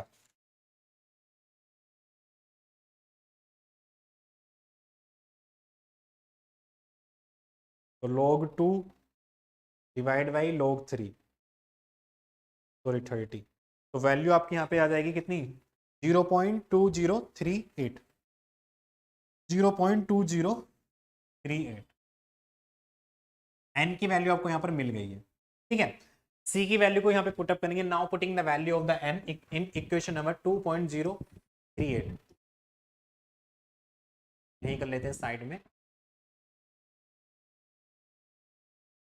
now putting the value of in equation second, ठीक है। तो सेकंड इक्वेशन बेसिकली हमको क्या मिला था यहाँ पर, 30 की पावर 0.2038 इक्वल्स टू, तो n की वैल्यू कितनी है 0.2038, 0.2038 ठीक है। बस आपको यहाँ पे क्या करना है, इसकी सी की वैल्यू को फाइंड आउट करना है। तो सी की वैल्यू आपको यहाँ पे मिल जाएगी कितनी, ये हो जाएगा हमारा 60 की पावर आंसर और मल्टीप्लाई करेंगे 30 से, तो वैल्यू आएगी 69, तो 69.10 ठीक है। तो यहाँ पे सी की वैल्यू आपको कितना मिल गया, 69.10 ठीक है, ये हमारी वैल्यू मिल गई सी की। अब क्या करेंगे, देखो सी की वैल्यू मिल गई हमको, एन की वैल्यू मिल गई है। अब यहाँ पे बात करेंगे नाउ V3 की पावर n इक्वल टू सी हमारा हो जाएगा। तो V3 की वैल्यू कितनी दे रखी है हमको, फाइंड आउट करनी है। T3 की वैल्यू दे रखी है हमको 30, तो यहाँ पे देखेंगे T3 की वैल्यू कितनी दे रखी है, 30 की पावर n 0.2038 इक्वल्स टू 69.10 तो n की पावर कितनी है 0.2038, सही है। तो यहाँ पे क्या करेंगे, केवल आपको V3 की वैल्यू को फाइंड आउट करना है। तो 69.10 और 30 की पावर हो जाएगा 0.2038। यहाँ पे क्या करेंगे, V3 की वैल्यू को फाइंड आउट करेंगे और V3 की वैल्यू आपको यहाँ पे मिल जाएगी कितनी, इसको डिवाइड करेंगे 30 की पावर 0.2038 तो वैल्यू आपको मिलेगी 34.55।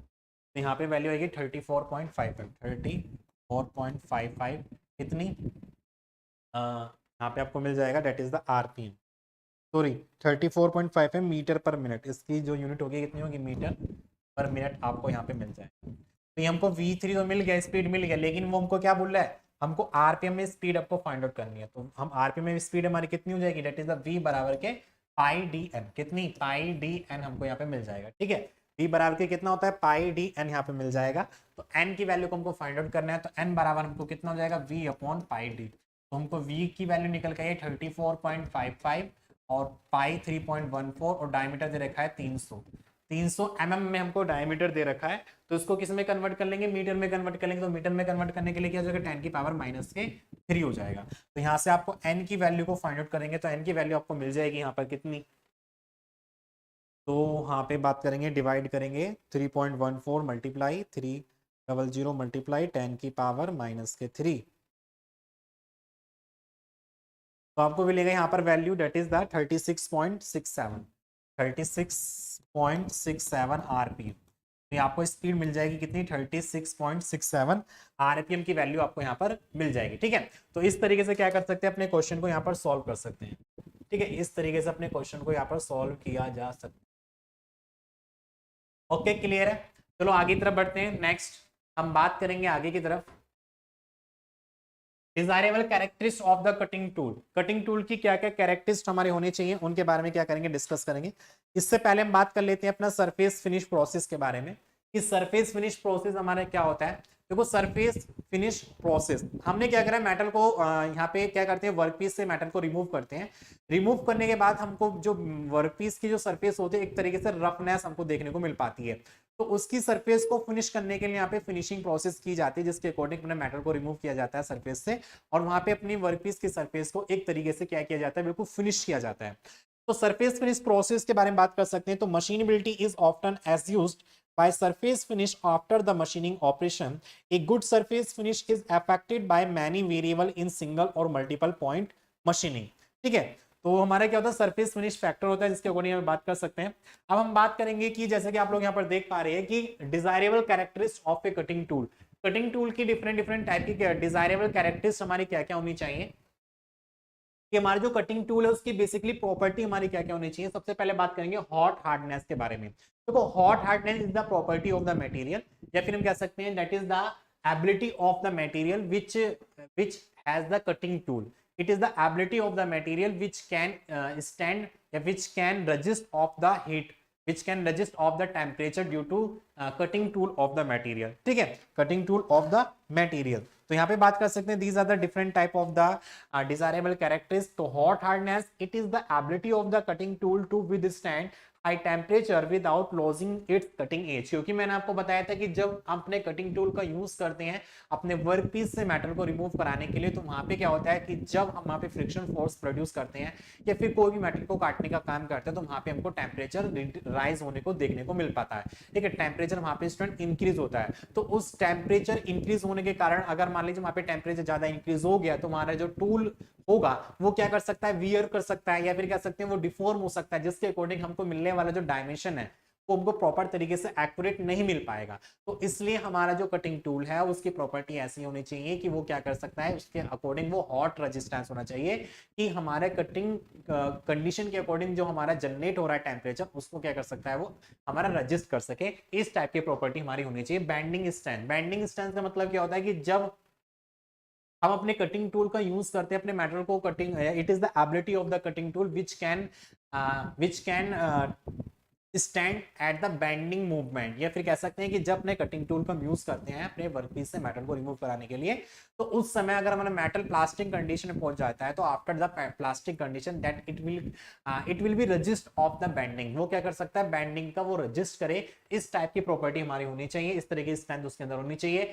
टफनेस की बात कर सकते हैं, हमारा जो कटिंग टूल है वो हाई स्ट्रेंथ उसकी होनी चाहिए कि उसके ऊपर कोई भी लोड का कोई भी इफेक्ट नहीं पड़ना चाहिए। वी रेजिस्टेंस के मतलब कह सकते हैं हमारा जो कटिंग टूल है वो it is the ability of the cutting tool which resist of the wear, या फिर हम कह सकते हैं वियर, मैंने आपको बताया था कि वियर किस कारण से हो सकता है और कटिंग टूल क्या कर सकता है उसको अपोज करे, वो हमारा क्या कहलाता है, वियर रेजिस्टेंस हमारा कहलाता है। ठीक है, तो toughness is the ability of a material to absorb energy and deform plastically without fracturing. ठीक है, विदाउट फ्रैक्चर, तो विदाउट फ्रैक्चर ही वो क्या करे वहां पे स्टूडेंट, वो एक तरीके से प्लास्टिकली डिफॉर्म करे। वियर रेजिस्टेंस बात कर सकते हैं, wear is the removable and deformation of material from a surface as a result of mechanical action on the surface. Wear is an undesirable effect हमारा होता है। High thermal shock resistant, high thermal shock resistance का मतलब क्या होता है कि जब अपना मेटल को वहां पे रिमूव किया जाता है तो वहां पे वाइब्रेशन भी हमारी क्या होती है, हमारी प्रोड्यूस होती है। ठीक है, तो they must withstand rapidly alternating temperature cycle during the cutting presence के रिगार्डिंग बात कर सकते हैं। हाई इंपैक्ट स्ट्रेंथ मतलब जब अपने कटिंग टूल को कटर मतलब अपना कटिंग टूल यूज करते हैं अपने मेटल को रिमूव कराने के लिए, तो वहां पे उसके ऊपर एक इंपैक्ट लोड डाला जाता है, किसके रिगार्डिंग, अपने कटिंग टूल के रिगार्डिंग। तो वो हमारा जो कटिंग टूल है वो इंपैक्ट लोड को सहने के लायक होना चाहिए, उसके अंदर इस तरीके की एबिलिटी होनी चाहिए कि वो इंपैक्ट लोड को क्या कर सकते हैं स्टूडेंट, एग्जिस्ट कर सके। ठीक है, केमिकल स्टेबिलिटी हमारे कटिंग टूल के अंदर होनी चाहिए, मतलब कटिंग टूल जिस मेटल का हमारा बना होता है वो हमारा क्या कर सकता है, केमिकल स्टेबिलिटी उसके अंदर होनी चाहिए, वो किसी भी हर एक डिफरेंट टाइप के मेटल से केमिकल रिएक्शन ना कर पाए। तो ये डिफरेंट डिफरेंट टाइप के हमारे क्या होते हैं, डिजायरेबल कैरेक्टरिस्टिक्स होते हैं हमारे किसके, कटिंग टूल के। इतना हमने डिस्कस किया कटिंग टूल के बारे में। ठीक है, इतना हमारा क्या है स्टूडेंट, हमारा कटिंग टूल हमने यूज कर लिया। तो कटिंग टूल क्या होता है, कितने प्रकार के होते हैं, चिप क्या होता है, चिप फॉर्मेशन क्या होता है, इसके डिजायरेबल प्रॉपर्टीज हमारी क्या होती हैं, चिप फॉर्मेशन क्या होता है, इन सभी के बारे में क्या कर लिया, अब यहाँ पे डिस्कस कर लिया। आफ्टर दैट अब हम बात करेंगे यहाँ पर किसके बारे में, कटिंग फ्लूइड के बारे में। कि मैंने आपको बताया कि जब हम अपना कटिंग टूल का यूज करते हैं अपने वर्कपीस से मेटल को रिमूव कराने के लिए, तो वहां पे क्या होता है, टेम्परेचर हमारा जनरेट हो जाता है ड्यू टू द फ्रिक्शन के कारण। तो वहां पे टेम्परेचर को रिड्यूस कराने के लिए हमको यहाँ पर कटिंग फ्लूइड की आवश्यकता होती है। तो we have to be need of the cutting fluid in the cutting process. तो कटिंग प्रोसेस में हमको यहाँ पर किसकी आवश्यकता है, हमको कटिंग फ्लूइड की हमको आवश्यकता होती है। तो cutting fluid are also called a lubricant. हमारा जो कटिंग फ्लूइड होता है उसको हम क्या कहते हैं, लुब्रिकेंट के नाम से भी जाना सकता है, या फिर वो हमारा जो उसका काम होता है कटिंग फ्लूइड का, वो एक तरीके से लुब्रिकेंट की तरह हमारा काम होता है। तो लुब्रिकेंट भी हमारे क्या होता है, लुब्रिकेंट आर दो substance which can resist of the friction, या फिर कह सकते हैं जो हमारे जो फ्रिक्शन हमारा प्रोड्यूस होता है, फ्रिक्शन को कम करने के लिए यहाँ पे क्या करते हैं, लुब्रिकेंट का यूज करते हैं। जैसे कि आप सब लोग जानते हैं मशीनिंग प्रोसेस में हम लुब्रिकेशन का यूज करते हैं। तो lubrication as well as cooling of the temperature, या फिर कह सकते हैं reduce of the temperature and reduce of the friction in the mating parts between of the mating parts. ठीक है, तो कहीं पे भी जो दो हमारे पार्ट्स आपस में मैटिंग कर रहे हैं, मीटिंग कर रहे हैं, और वहां पे उसके अकॉर्डिंग सरफेस कांटेक्ट के रिगार्डिंग वो मूविंग कर रहा है, उसके अकॉर्डिंग वहां पे क्या होगा, हमारा टेम्परेचर इंक्रीज करेगा। और उस टेम्परेचर को रिड्यूस करने के लिए यहाँ पे हम क्या करते हैं, कटिंग फ्लूइड का यूज करते हैं। Cutting fluid as a like of the lubricant work here. Okay, तो form of the solid, liquid and gas, हमारा जो लुब्रिकेंट होता है फिर कटिंग टूल होता है एक फॉर्म में हमारा गैस में भी हो सकता है, लिक्विड में भी हो सकता है और साथ के साथ हमारा सॉलिड फॉर्म में भी हमारा हो सकता है, which is applied to a tool during a cutting operation, जिसको हम अप्लाई करते हैं किसमें, tool during a cutting operation for removal of the chip and to reduce the heat generation. ठीक है, जो क्या करता है यहाँ पे हमारा चिप को रिमूव कराने का भी काम करता है। यहाँ पे क्या होता है स्टूडेंट देखेंगे, अगर विदाउट एनी कटिंग टूल अगर हम यूज नहीं कर पाते अपने मशीनिंग प्रोसेस में, तो वहां पे क्या होता है कि जब अपना कटिंग टूल के द्वारा मेटल को रिमूव किया जाता है तो वहां पे जो चिप फॉर्मेशन होता है वो चिप क्या करती है, टूट टूट कर उसी मेटल के ऊपर गिरती रहती है, जिसके कारण हमारा टेम्परेचर क्योंकि हाई होता है और वो क्या कर लेता है हमारे चिप्स को फ्यूज कर सकता है, फ्यूज करके हमारी जो चिप होती है वो दोबारा से उसी कटिंग हमारा जो वर्कपीस है उसकी सरफेस पर क्या कर सकती है, जमा हो सकती है। तो इसलिए यहाँ पे क्या करते हैं, कटिंग फ्लूइड का यूज करते हैं, जो मतलब जो कंटिन्यूसली क्या करता है कटिंग फ्लूइड हमारे जहाँ पे कटिंग होती रहती है वहां पे उसको अप्लाई किया जाता है, जिसके कारण हमारे जनरेट होने वाली जो चिप्स हैं वो वहां पे क्या होती रहती है, हमारी रिड्यूस होती रहती हैं। ठीक है स्टूडेंट, तो cutting operation for removal of the chip and to reduce the heat generation. Type of the cutting fluid, हमारे जो कटिंग फ्लूइड होते हैं वो डिफरेंट डिफरेंट टाइप के हमारे होते हैं। Aqueous cutting fluid, aqueous fluids हमारा होता है, ऑयल टाइप फ्लूइड्स हमारे होते हैं, सिंथेटिक फ्लूइड्स हमारे होते हैं, गैसेस फ्लूइड्स हमारे होते हैं। गैसेस में बात कर सकते हैं carbon dioxide, argon, helium, hydrogen, different type के हमारे क्या होते हैं यहाँ पे गैसेस होते हैं जिसका हम यूज कर सकते हैं in term of the cutting fluids के रिगार्डिंग। ठीक है, तो कटिंग फ्लूइड्स क्या होता है, कितने टाइप के कटिंग फ्लूइड्स होते हैं इसके बारे में आपको पढ़ना है, साथ ही साथ बात करेंगे यहाँ पे। अब ये सारा काम हो गया हमारा सिंगल पॉइंट कटिंग टूल का, चिप फॉर्मेशन का, और यहाँ पे कटिंग फ्लूइड्स के बारे में, इन सभी के बारे में हमने क्या करा यहाँ पे स्टूडेंट डिस्कस कर लिया है। ठीक है, अगर मैं बात करूंगा यहाँ पे कटिंग फ्लूइड के कुछ और टॉपिक्स के बारे में कि कटिंग फ्लूइड का क्या क्या स्टूडेंट हमारी प्रॉपर्टी होनी चाहिए, तो कटिंग फ्लूइड्स की क्या क्या प्रॉपर्टी हमारी होनी चाहिए, या फिर कह सकते हैं कटिंग फ्लूइड्स की प्रॉपर्टी के बारे में, तो they have a large specific speed and thermal conductivity. तो हमारे जो कटिंग फ्लूइड है उनके अंदर हमारी लार्ज स्पेसिफिक हीट होनी चाहिए और साथ ही साथ वहां पे थर्मल कंडक्टिविटी हमारी होनी चाहिए कि वो किस तरीके से टेम्परेचर को भी वहां पे क्या कर सकता है, कंडक्टिव कर सके, टेम्परेचर को भी वो कम कर सके। ठीक है, तो they have a low viscosity and small molecular size. इसकी जो विस्कोसिटी होनी चाहिए वो काफी ज्यादा लो होनी चाहिए और यहाँ पे स्टूडेंट्स के जो मोलिक्यूल्स होते हैं उसका भी साइज हमारा कम होना चाहिए। ठीक है, अब ये नहीं है कि जो मैंने कटिंग फ्लूइड में यूज कर पा रहा हूँ वो ऑलरेडी क्या कर रहा है, वो हमारे वर्कपीस के ऊपर ही फ्यूज कर पा रहा है, वहीं पे जमा हो रहा है, ऐसा नहीं होना चाहिए। उसकी विस्कोसिटी काफी ज्यादा लो होनी चाहिए, वो पानी से भी उसकी विस्कोसिटी कैसी होती है, काफी ज्यादा हमारी लो होती है। तो these contain suitable reactive constituent, these are non poisonous and non corrosive होना चाहिए, these are expensive and easily available। ठीक है, ये हमारा easily हमारा मार्केट में अवेलेबल भी होनी चाहिए, साथ ही साथ ये हमारा नॉन कॉरोसिव होना चाहिए कि इसके अकॉर्डिंग हमारा मेटल पर कोई भी कोरोजन नहीं लगना चाहिए। तो these are the different type of the properties of the cutting fluid. तो कटिंग फ्लूइड की प्रॉपर्टी क्या क्या होनी चाहिए। ठीक है, बेसिकली अगर मैं बात करूंगा कटिंग फ्लूइड का पर्पस किस लिए होता है, तो यहाँ पे बात कर सकते हैं cooling down of the chip tool wear zone by the carrying away some of the generated heated and reduce the coefficient of the friction at the chip formation. जब हम यहाँ पे क्या कर रहे हैं, अपने कटिंग टूल का यूज कर रहे हैं अपने वर्कपीस से मेटल को रिमूव कराने के लिए, तो वहां पे हमारा जो फ्रिक्शन कोफिशिएंट क्रिएट हो रहा है उस फ्रिक्शन कोफिशिएंट को भी रिमूव कराने का काम किया जाता है किसके अकॉर्डिंग, कटिंग फ्लूइड्स के रिगार्डिंग। ठीक है, wash away the chip and clearing the machining zone. ये क्या करता है, जहां पे हमारा मशीनिंग ऑपरेशन हमारी हो रही होती है वहां पे हम क्या करते हैं, वॉशिंग करने का भी काम करता है, क्लीनिंग करने का भी काम करता है, कौन, हमारा कटिंग फ्लूइड। ठीक है, तो these are the different type of the purpose we have to use in the cutting fluid in the machining process. ठीक है, तो इसके रिगार्डिंग हमें बात कर सकते हैं, आगे की तरफ बात करेंगे यहाँ पे स्टूडेंट टर्निंग ऑपरेशन के बारे में कि टर्निंग बेसिकली हमारा होता क्या है। देखो अभी हमने किसके बारे में डिस्कस किया कि हमारा कटिंग टूल क्या होता है, इन सभी के बारे में डिस्कस किया। अब यहाँ पे फर्स्ट स्टेप हमारा ये होता है कि जिस मशीन का हम यूज करते हैं अपने मेटल को रिमूव कराने के लिए, वो फर्स्ट मशीन हमारी होती है टर्निंग मशीन। ठीक है, turning machine is a machining process in which we have to be used of the cutting tool to remove the material from the workpiece। तो turning is a machining process used to create cylindrical parts by removing material from a workpiece with a cutting tool. तो यहाँ पे क्या करते हैं, cylindrical parts के regarding यहाँ पे हम क्या करते हैं, एक डिजायर्ड शेप को प्राप्त करने के लिए to get the desired shape we use of the cutting tool and we cut of the material from the work piece. ठीक है, तो turning operation is a machining process होता है which remove the material from the work piece by the cutting tool. To get the desired shape. इस तरीके से definition को यहाँ पे लिख सकते हैं। तो यहाँ पे जो टर्निंग ऑपरेशन होती है, टर्निंग ऑपरेशन के रिगार्डिंग हम कोई भी सिलेंड्रिकल पार्ट्स को प्रोड्यूस यहाँ पर किया जा सकता है। तो देख सकते हैं हमारे टर्निंग ऑपरेशन के रिगार्डिंग कौन कौन से यहाँ पे हमारे पार्ट्स होते हैं, या फिर कह सकते हैं working principle of the turning हमारा क्या होता है, the workpiece is rotated at high speed. ठीक है, तो इसमें क्या होता है, अगर मैं बात करूंगा इसका सिमेट्रिक डायग्राम के बारे में, तो सिमेट्रिक डायग्राम अगर हम बात करेंगे यहाँ पे इसके बारे में, टर्निंग बेसिकली हमारा क्या होता है, एक इस तरीके की हमारी मशीन होती है।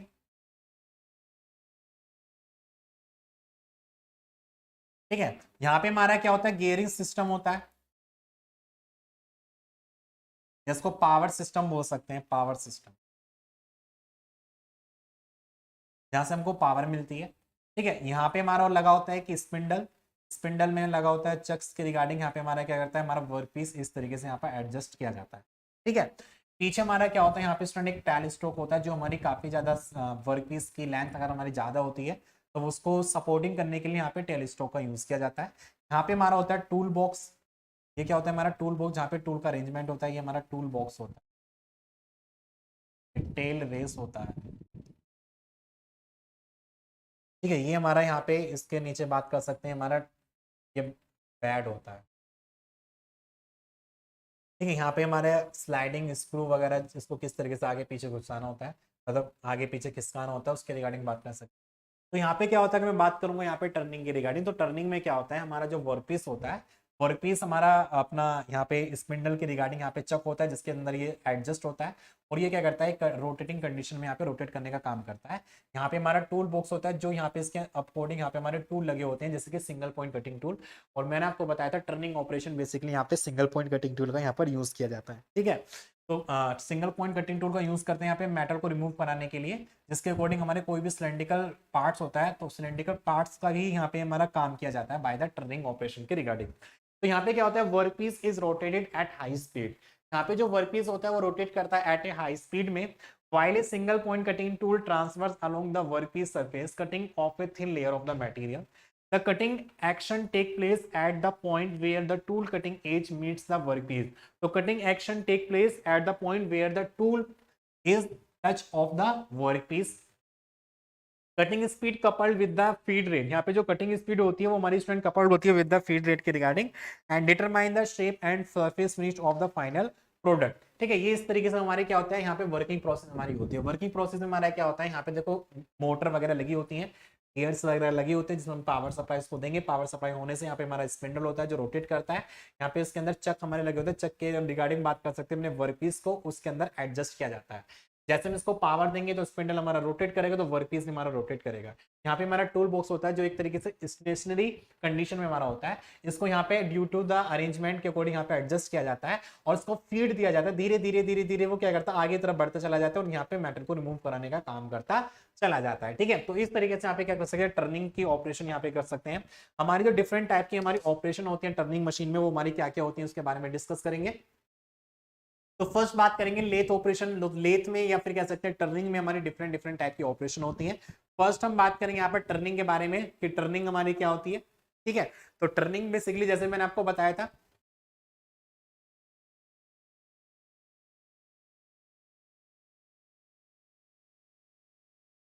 तो टर्निंग में क्या करते हैं, हमारे कोई भी एक सिलेंड्रिकल रोड होती है, जिसके हम क्या करते हैं यहाँ पे उसके सरफेस को रिड्यूस कराने के लिए यहाँ पे क्या करते हैं, टर्निंग का ऑपरेशन करते हैं। ठीक है, जैसे कि आप लोग यहाँ पे देख पा रहे हैं, पहले हमारा कोई भी सिलेंड्रिकल रोड था पूरा, यहाँ पे हमने इसका पार्ट्स में पे काटने का काम कर दिया। इसका डायमीटर कुछ मान ले सकते हैं 10 mm का है, इसका डायमीटर मान लेते हैं 5 mm का है। तो यहाँ पे क्या कर सकते हैं, अपने कटिंग वर्कपीस से उसके डायमीटर को रिमूव कराने के लिए यहाँ पे टर्निंग की ऑपरेशन की जाती है। फेसिंग की बात करेंगे तो फेसिंग में क्या होता है कि अपना जो वर्कपीस है उसकी लेंथ को अगर हमको कम करना होता है, वहां पे फेसिंग की जाती है। तो फेसिंग बेसिकली हमारा इस तरीके से पार्ट्स को यहाँ पे रिमूव कराने का काम किया जाता है। क्या पार्ट्स को रिमूव कराने का काम किया जाता है, मेटल को रिमूव कराने का काम किया जाता है। नेक्स्ट हम बात करेंगे चैम्फर के बारे में। तो चैम्फर जैसे कि बेसिकली क्या होता है कि जहां पे हमारे एजेस होते हैं, एजेस को यहाँ पे थोड़ा सा राउंडनेस कराने के लिए हम क्या करते हैं, चैम्फर का यूज किया जाता है। तो chamfer does not the roundness, it will be at a angle, ये किसी एंगल पर यहाँ पे बनाया जाता है। ठीक है, और जो हमारा यहाँ पे जो चैम्फर होता है वो किसी एंगल पे बनाया जाता है। जैसे कि आप लोगों ने देखा होगा, जैसे आपके सिम आती है फोन पे, जो फोन वगैरह यूज करते हैं, फोन में जो सिम होती है, तो सिम के जो एजेस होती है वो एक तरीके से चैम्फर पे बना हुआ रहता है। ठीक है, वो हमारा क्या रहता है, चैम्फर हमारा होता है। ठीक है, जिसके अकॉर्डिंग यहाँ पे हमारा जो कटिंग टूल है वो फीड इसके आगे की तरफ जा रही है, और टर्निंग जो टूल है वो बेसिकली हमारा ये वाला है, और ये क्या कर रहा है यहाँ पे फीड आगे की तरफ इसको काटने का काम कर रहा है, और हमारा जो वर्क पीस है वो रोटेशन डायरेक्शन में क्या करना है, रोटेट करके वहां पे मेटल को रिमूव कराने का काम कर रहा है। नेक्स्ट हमारा है 3D कटिंग। तो ये हमारी लेथ ऑपरेशन होती है, लेथ मशीन और एक हमारी मिलिंग मशीन होती है। तो दो टाइप्स की हमारी मशीन होती है जिसमें हम क्या करते हैं, डिफरेंट टाइप की ऑपरेशन करते हैं, जिसमें कि हमने डिस्कस किया टर्निंग के बारे में, फेसिंग के बारे में, चैम्फरिंग के बारे में, थ्रेडिंग के बारे में। थ्रेडिंग क्या होता है कि हमारे कोई भी सिलेंड्रिकल रोड है उसके ऊपर हम नंबर ऑफ टीथ अगर हमारे प्रोड्यूस करने होते हैं, ग्रुप्स उनको यहाँ पे प्रोड्यूस करने होते हैं, तो वहां पे हम क्या करते हैं, थ्रेडिंग का यूज करते हैं। तो थ्रेडिंग के लिए आप लोग देख पा रहे हैं कि कोई भी है, जैसे कि हमने देखा होगा आपने बोल्ट बनाना है या फिर स्क्रू बनाने होते हैं, उसके ऊपर हमारे इस तरीके से थ्रेडिंग बनी होती है, चूड़ियां बनी होती हैं, जिसके अकॉर्डिंग यहाँ पे स्टूडेंट इसका ऑपरेशन किया जाता है। साथ ही साथ बात करेंगे स्प्रिंग के बारे में। तो स्प्रिंग बेसिकली क्या होता है कि अगर हमें किसी भी एक वर्कपीस को एक अलग मेटल में या फिर कह सकते हैं उसकी सरफेस को मोड़ना होता है, थोड़ा सा राउंड करना होता है, तो वहां पे स्प्रिंग का ऑपरेशन किया जाता है। जैसे कि आप लोग यहाँ पर देख पा रहे हैं, यहाँ पे हमारा ये वर्क सीट मेटल है, यहाँ पे मैंडल हम लगाते हैं जिसके अकॉर्डिंग इसका शेप ये प्रोड्यूस करे। पीछे से हमारा टेलीस्ट्रोक है जिसके ऊपर एक फोर्स अप्लाई कर रहा है। यहाँ पे हमारा क्या रोलर टूल है जो क्या करता है, रोलर के अकॉर्डिंग इसका एक फॉर्म, एक शेप फॉर्म यहाँ पे प्रोड्यूस करने का काम कर रहा है। ठीक है, नेक्स्ट हम बात करेंगे ग्रूविंग के बारे में। तो ग्रूविंग बेसिकली एक तरीके से हमारा ये भी लेथ मशीन ऑपरेशन होता है। ग्रूविंग में क्या करते हैं, हमारे वर्कपीस से हमारे मतलब एक तरीके से इंटरनली पार्ट को यहाँ पे रिमूव करने का काम करता है। जैसे कि आप लोग यहाँ पर देख पा रहे हैं, ग्रूविंग क्या कर रहा है कि एक हमारा सिलेंड्रिकल वर्कपीस है जो क्या कर रहा है, बीच में से उसको मेटल को रिमूव कराने का काम कर रहा है। ठीक है, ड्रिलिंग है। ड्रिलिंग बेसिकली क्या किया जाता है, किसी भी वर्कपीस में अगर मान लीजिए कोई भी होल को क्रिएट करना होता है तो वहां पे ड्रिलिंग ऑपरेशन यहाँ पे बेसिकली यूज की जाती है। तो यहाँ पे एक हमारे ड्रिल कटर होता है जिसके अकॉर्डिंग यहाँ पे multi point of cutting tool हमारे होते हैं। तो किसी भी वर्कपीस में होल को क्रिएट करने के लिए, होल को जनरेट करने के लिए यहाँ पे क्या करते हैं, ड्रिलिंग ऑपरेशन को यूज किया जाता है। ठीक है, नेक्स्ट हम बात करते हैं पार्टिंग ऑफ के बारे में। तो पार्टिंग ऑफ बेसिकली ये भी हमारी टर्निंग ऑपरेशन, ये भी हमारी लेथ मशीनिंग ऑपरेशन होती है। तो इसमें भी हम क्या करते हैं, अपने पार्ट्स को दो पार्ट्स में डिवाइड करने के लिए यहाँ पे किया जाता है, अपना पार्टिंग ऑफ का यूज किया जाता है। बोरिंग के बारे में बात कर सकते हैं। बोरिंग बेसिकली क्या करता है, कोई भी हमारा वर्कपीस है, उस वर्कपीस के डायमीटर को अगर हमको रिड्यूस करना होता है, मान लीजिए हमने क्या किया, यहाँ पे ड्रिलिंग के अकॉर्डिंग हमने यहाँ पे इसके अंदर कोई भी होल किया, यदि हम इस वाले होल के डायमीटर को इंक्रीज करना होता है तो इंक्रीज करने के लिए क्या करेंगे, यहाँ पे बोरिंग की ऑपरेशन बेसिकली की जाती है। तो बोरिंग क्या करेगा, इसके डायमीटर को इंक्रीज कराने का काम करेगा। नेक्स्ट हमारा लास्ट ऑपरेशन आता है नर्लिंग। तो knurling is the operation of the lathe machine. तो इसके अकॉर्डिंग हम यहाँ पे क्या कर सकते हैं कि कोई भी वर्कपीस के सरफेस पर अगर यहाँ पे हमको इसकी बॉडी को उसको थोड़ा सा रफली बनाना होता है तो वहां पे नर्लिंग की ऑपरेशन की जाती है। तो जैसे कि आप लोग देख पा रहे हैं यहाँ पे हमको एक तरीके से नर्लिंग ऑपरेशन यहाँ पे देखने को मिल पा रही है। तो these are the different type of the lathe operation which is used in the turning machine, या फिर कह सकते हैं लेथ मशीन, सॉरी। तो लेथ मशीन में हमको डिफरेंट टाइप की ऑपरेशन देखने को मिल पाते हैं, करने को कर पाते हैं। ठीक है, उसके बाद हम बात करेंगे नेक्स्ट, इसके बारे में डिस्कस करेंगे ड्रिलिंग ऑपरेशन के बारे में। तो ड्रिलिंग बेसिकली क्या होता है, तो जैसे कि मैंने आपको बताया था, ड्रिलिंग एक हमारी मशीनिंग ऑपरेशन होती है, और इस मशीनिंग ऑपरेशन के रिगार्डिंग क्या करते हैं, वर्कपीस के जो हमारा वर्कपीस होता है, वर्कपीस में अगर हमको हॉल को क्रिएट करना होता है या हॉल को जनरेट करना होता है तो वहां पे क्या करते हैं, ड्रिलिंग ऑपरेशन यहाँ पर अपनाई जाती है। तो ड्रिलिंग ऑपरेशन एक तरीके से बात कर सकते हैं मल्टी पॉइंट कटिंग टूल होती है, ये इसको हम बोल सकते हैं। हमारा लेथ मशीन में भी इसका यूज कर सकते हैं, साथ ही साथ अपना मिलिंग मशीन में भी अपने ड्रिलिंग ऑपरेशन कर सकते हैं। तो drilling is one of the machining process which use to make a hole on component face by using a rotating cutter called drill। तो यहाँ पे क्या होता है, एक हमारा रोटेटिंग कटर होता है जिसको हम ड्रिल कहते हैं, और उस ड्रिल के रिगार्डिंग क्या करते हैं, अपने मेटल को रिमूव कराने का काम करते हैं। ठीक है, तो पहले हम यहाँ पे बात करेंगे ड्रिल होता है क्या, और ड्रिल का क्या नोमेनक्लेचर होता है उसके रिगार्डिंग बात करेंगे। ये हमारा क्या होता है, ट्विस्ट ड्रिल नोमेनक्लेचर होता है। बेसिकली अगर आपका एग्जाम में क्वेश्चन आता है कि what do you understand about the drilling and how can you define about the drilling operation, तो उसके अकॉर्डिंग आपको यहाँ पे ट्विस्ट ड्रिल के बारे में आपको पढ़ना पड़ेगा। ठीक है, तो ये हमारा क्या है, हमारे ड्रिल की बिट है, जैसे कि आप लोग देख पा रहे हैं। मोस्टली आप सब लोग यूज भी करते होंगे घर वगैरह में, कहीं भी कंस्ट्रक्शन का काम चलता है जहाँ पे हमको हॉल को क्रिएट करना होता है तो वहां पे हम क्या करते हैं, ड्रिल बिट का यूज किया जाता है, जो बेसिकली क्या करता है, हमारे होल को प्रोड्यूस करने का काम करता है। तो फर्स्टली इसका बात करेंगे, इसके डिफरेंट टाइप के हमारे पार्ट्स होते हैं, जिसमें सबसे पहले हमारा शैंक होता है, एक हमारा बॉडी होता है। तो कोई भी ड्रिल बिट है उसके दो पार्ट्स हमारे मेन होते हैं, एक हमारा शैंक, दूसरा हमारा होता है बॉडी। शैंक जो होता है उसको हम क्या करते हैं, अपने होल्डिंग जो टूल होता है, मतलब हमारा जो ड्रिलिंग की मशीन होती है, उस ड्रिलिंग मशीन में अपने टूल को एडजस्ट कराने के लिए, होल्डिंग करने के लिए हमारा जो पार्ट्स को वहां पे होल्ड किया जाता है दैट इज द शैंक। तो शैंक हमारा एक तरीके से हमारा ड्रिल का बिट्स का पार्ट होता है, जिसको हम क्या करते हैं होल्डिंग टूल में एडजस्ट कराने का काम करते हैं। उसके बाद हमारी होती है बॉडी, जो होती है बेसिकली एक तरीके से हमारा क्या होता है कटिंग टूल का होता है, जिसके ऊपर हमारे नंबर ऑफ फ्लूइड्स यहाँ पे बने होते हैं, जो क्या करते हैं हमारे वर्क पीस से मेटल को रिमूव कराने का काम करता है। ठीक है, तो there are the helix angle, तो फ्लूइड्स के बीच में हमारा इसका एक एक्सिस होता है। ठीक है, एक हमारा यहाँ पे सेंटर एक्सिस होता है, जिसके अकॉर्डिंग यहाँ पे हेलिक्स एंगल देखने को मिल पाते हैं, that is the helix angle. Drill axis इसको बोल सकते हैं। आगे की तरफ हमारा क्या होता है कि हमारे क्लिप्स होते हैं, जिसके अकॉर्डिंग यहाँ पे मेटल बेसिकली यहीं से रिमूव होता है। ठीक है, तो ये इस तरीके से हमारा क्या होता है ट्विस्ट ड्रिल नोमेनक्लेचर होता है, जिसमें हमारा बॉडी होता है। तो it is that part which carry fluids and extend from the dead centre. ठीक है, तो हमारी एक बॉडी जो होती है वो क्या करती है, it is a dead part, ये बॉडी का वो पार्ट होता है, या फिर कह सकते हैं नोमेनक्लेचर क्या ड्रिल बिट का वो पार्ट होता है जो कैरी करता है नंबर ऑफ फ्लूइड्स को, जो कैरी करता है यहाँ पे नंबर ऑफ फ्लूइड्स को। शैंक जो होता है it is that part which fit into the holding device. ठीक है, तो ये these are the different type of the parts we have to be study in this topic. Okay, next हम discuss करेंगे आगे की तरफ, जिसमें ड्रिलिंग की ऑपरेशन को देखने को मिल पाती हैं कि जो ड्रिलिंग की ऑपरेशन होते हैं वो हमारे डिफरेंट टाइप के ऑपरेशन होते हैं। सबसे पहले बात करेंगे यहाँ पे ड्रिलिंग के बारे में। तो मोस्टली मैंने आपको बताया था कोई भी अगर वर्क पीस है, ठीक है, उस वर्क पीस में हमको हॉल को क्रिएट करना होता है, तो फर्स्ट स्टेप हमारा क्या होता है, ड्रिलिंग का ही हमारा स्टेप होता है। तो सबसे पहले क्या करेंगे, ड्रिलिंग यहाँ पे की जाती है। ड्रिलिंग के बाद आता है हमारा बोरिंग। तो अगर हम बात कर सकते हैं कि ड्रिलिंग करने के बाद अगर उसके डायमीटर को इंक्रीज करना होता है, तो वहां पे हम क्या करते हैं, बोरिंग की ऑपरेशन को यूज करते हैं। तो boring is a machining process which increase the diameter of the hole. ठीक है, कोई भी जो हमने होल को प्रोड्यूस किया है उसके डायमीटर को अगर इंक्रीज करना होता है, तो वहां पे क्या करते हैं, बोरिंग का ऑपरेशन करते हैं। साथ ही साथ बात करेंगे रीमिंग के बारे में। तो रीमिंग भी क्या करता है स्टूडेंट, हमारे जो हमने बोरिंग के बाद हमने वहां पे अगर उसके सरफेस को फिनिशिंग करना होता है, तो वहां पे बेसिकली रीमिंग का भी ऑपरेशन की जाती है, जो क्या करता है उसके अंदर सरफेस फिनिशिंग का काम करता है। ठीक है, कौन हमारा बोरिंग, सॉरी रीमिंग। ठीक है, रीमिंग के बाद हमारा आता है टैपिंग। टैपिंग भी एक तरीके से हमारा ड्रिलिंग ऑपरेशन होता है, जो क्या करता है यहाँ पे मेटल को रिमूव करके और सरफेस फिनिशिंग का काम करता है। साथ ही साथ हमारा होता है स्पॉट फेसिंग, काउंटर शिंकिंग और काउंटर बोरिंग। ठीक है, तो these are the different type of the operation in the drilling operation. Okay, इसके बाद हम बात करेंगे यहाँ पे स्टूडेंट मिलिंग ऑपरेशन के बारे में। तो जैसे कि मैंने डिस्कस किया, लेथ मशीन जो होती है वो एक तरीके से उसमें बात कर सकते हैं कि lathe machine is a machine in this operation workpiece is the moving condition and the tool box is the stable condition. जिसमें हम क्या कर सकते हैं, टर्निंग मशीन एक हमारी एक मशीनिंग प्रोसेस होता है, जिसमें हम क्या करते हैं वर्कपीस से मेटल को रिमूव कराने का काम करते हैं to get the desired shape and there workpiece is the moving condition. यहाँ पे हमारा जो वर्कपीस होता है वो हमारा मूविंग कंडीशन में होता है, और जो टूल होता है वो एक तरीके से हमारा स्टेबल कंडीशन में होता है, जो क्या करता है हमारा वर्कपीस से मेटल को रिमूव कराने का काम करता है। लेकिन जो मिलिंग मशीन होती है, मिलिंग मशीन हमारी एक तरीके से अपोजिट होती है किसकी, लेथ मशीन से। तो मिलिंग मशीन भी एक तरीके से हमारी मशीनिंग ऑपरेशन होता है, जिसमें हम क्या करते हैं अपने वर्कपीस से मेटल को रिमूव कराने का काम करते हैं। और यहाँ पे मिलिंग मशीन में हमारा जो वर्कपीस होता है वो एक तरीके से स्टेबल कंडीशन में होता है, और जो टूल होता है वो एक तरीके से मूविंग कंडीशन में होता है। तो यहाँ पे हमारा जो टूल होता है वो मूविंग करता है अप डाउन या राइट या लेफ्ट, और यहाँ पे जो वर्कपीस होता है वो हमारे टेबल पर हमारा एडजस्ट किया जाता है, और उस तरीके से यहाँ पे क्या करती है हमारी ऑपरेशन या मशीनिंग जो भी प्रोसेस होते हैं वो यहाँ पे इस तरीके से यहाँ पर कर सकते हैं। ठीक है,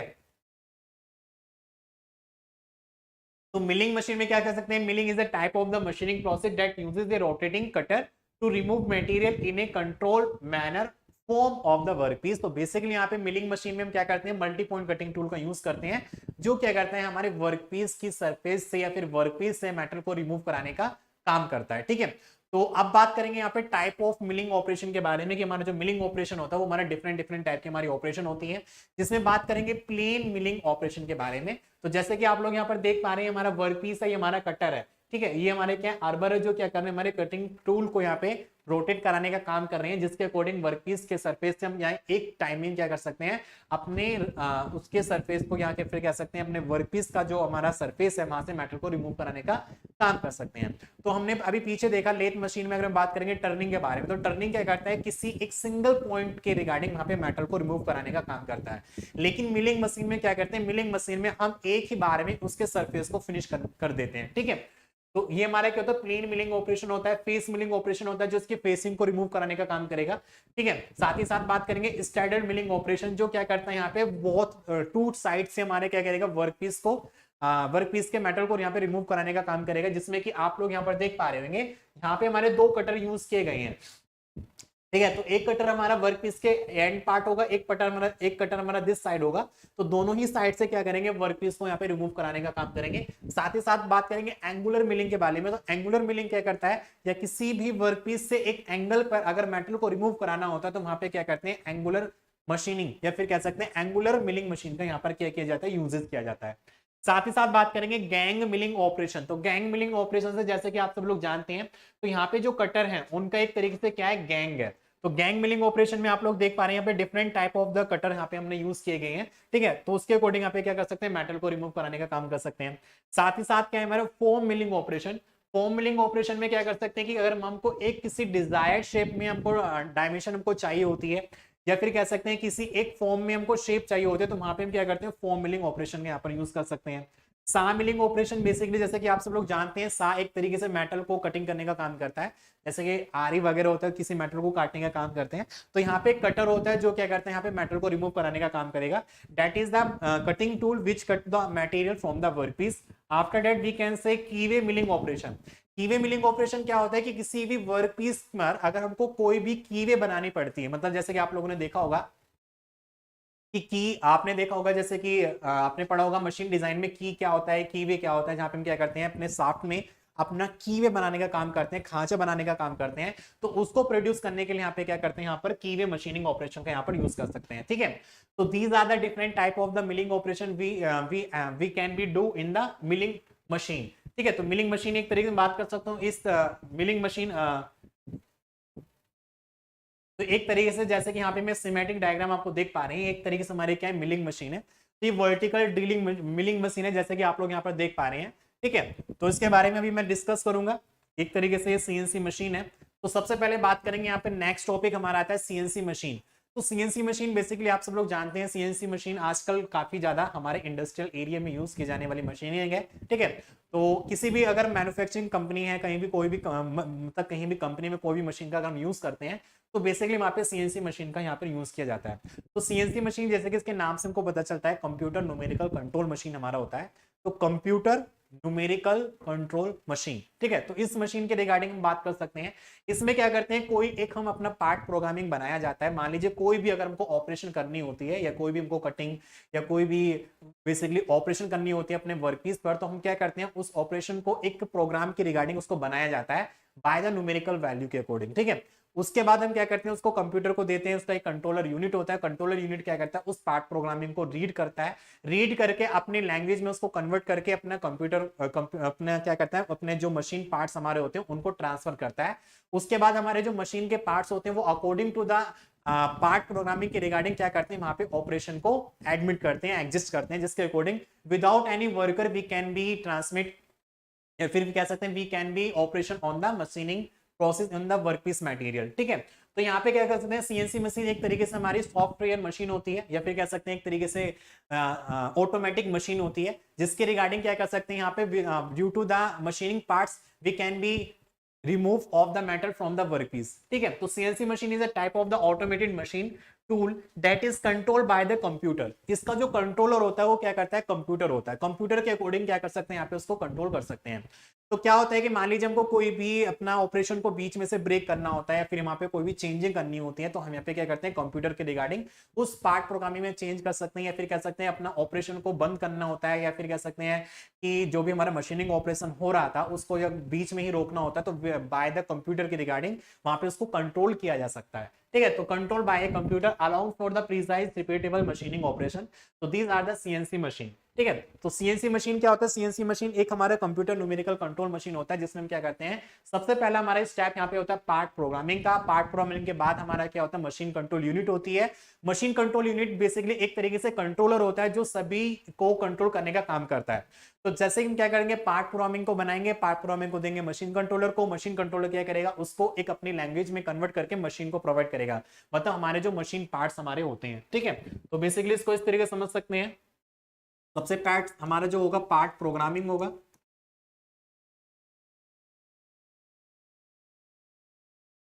ठीक है, सबसे पहला पार्ट हमारा क्या होगा, पार्ट प्रोग्रामिंग होगा। पार्ट प्रोग्रामिंग के बाद हमारा होता है machine control unit, that is the MCU.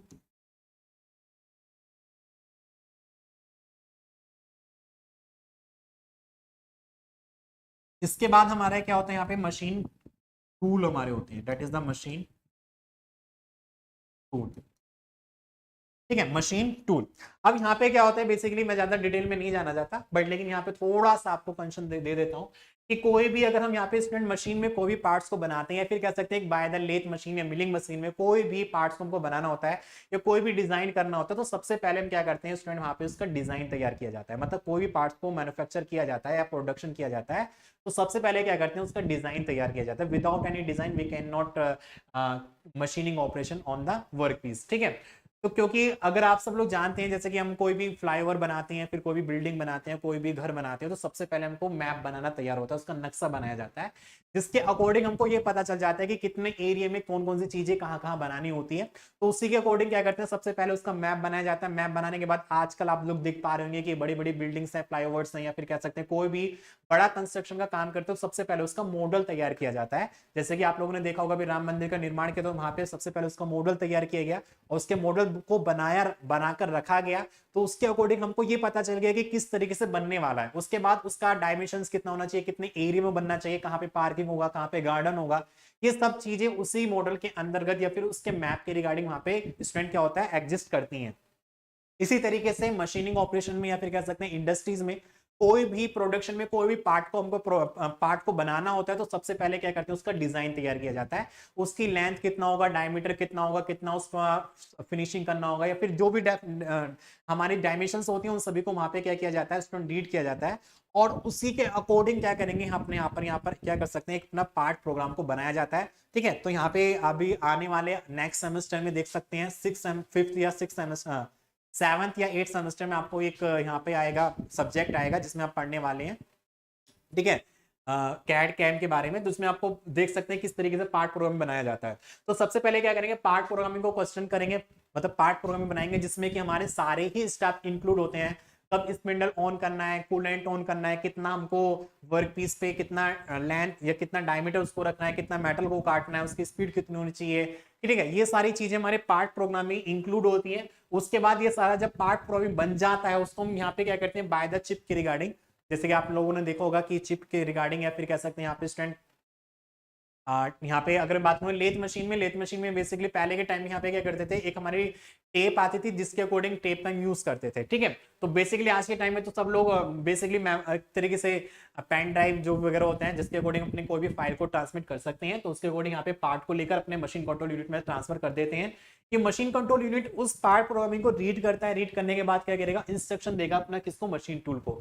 अब ये मशीन टूल के अंदर आएगा, तो मशीन टूल के अकॉर्डिंग जो भी हमारे टूल होंगे, या फिर स्पिंडल का कितना स्पीड होने वाला है, कूलेंट कब ऑन ऑफ होगा, ठीक है, कटिंग टूल कौन कौन से होने वाले, कौन कौन सी ऑपरेशन होने वाली, वो सारा काम कौन करेगा, मशीन टूल हमारा करने वाला होगा। तो there is the 3 steps, first is the part programming, machine control unit and machine tool. ठीक है, तो ये हमारे क्या होते हैं, सीएनसी मशीन में इन सभी के बारे में क्या करते हैं, डिस्कस करते हैं। ठीक है, तो इन सभी के बारे में यहाँ पे डिस्कस किया, साथ ही साथ बात करेंगे आगे की तरफ, जिसमें मैंने आपको बता दिया element of the CNC machine, part programming, computer, और दूसरा हमारा होता है मशीन इक्विपमेंट। ठीक है, अब हम बात करेंगे नेक्स्ट, यहाँ पे लास्ट टॉपिक हमारा बच जाता है। तो ये हमारा क्या है, जैसे कि मैंने आपको बताया सीएनसी मशीन के बारे में, यहाँ पे देखो एक मॉनिटर लगा हुआ है जो यहाँ पे क्या कर सकते हैं, मोबाइल द मॉनिटरिंग के रिगार्डिंग अपने मशीनिंग ऑपरेशन को यहाँ पर कंट्रोल किया जा सकता है। ठीक है, कंट्रोल किया यहाँ पर किया जा सकता है। अब हम बात करेंगे रैपिड प्रोटोटाइपिंग के बारे में। तो अभी तो हमने क्या क्या डिस्कस किया, फर्स्ट यूनिट में हमने ये देखा कि किस तरीके से कास्टिंग की जाती है। हमने अपने रॉ मटेरियल को लिया, वहां पे भट्टी में उसको गर्म किया, गर्म करने के बाद हमने क्या करा, अपने मोल्ड कैविटी के अंदर उसको डाला, पोरिंग किया, उसके बाद सॉलिडिफिकेशन के बाद में हमको कोई भी एक प्रोडक्ट हमको मिला जिसको हम कास्टिंग यहाँ पर बोला जाता है। ठीक है, उसके बाद क्या हुआ, उसके बाद हमने क्या करा, मशीनिंग का कोई भी हमारा रॉ मटेरियल जो बना था उसके अंदर से मेटल को काटने का काम किया, जिसके अकॉर्डिंग एक रिक्वायर्ड शेप हमको यहाँ पे प्रोड्यूस हुआ। बट लेकिन रैपिड प्रोटोटाइपिंग की बात करेंगे तो रैपिड प्रोटोटाइपिंग एक तरीके से इस तरीके का हमारा यहाँ पर कह सकते हैं मशीन का प्रोडक्ट, या फिर कह सकते हैं कोई भी प्रोडक्शन को इस तरीके से यहाँ पे प्रोड्यूस किया जाता है जिस तरीके से यहाँ पे मेटल को ऐड करके, एडिटिव, ठीक है, बात करेंगे रैपिड प्रोटोटाइपिंग, या फिर इसको एक तरीके से एडिटिव मैन्युफैक्चरिंग के नाम से भी जाना जाता है।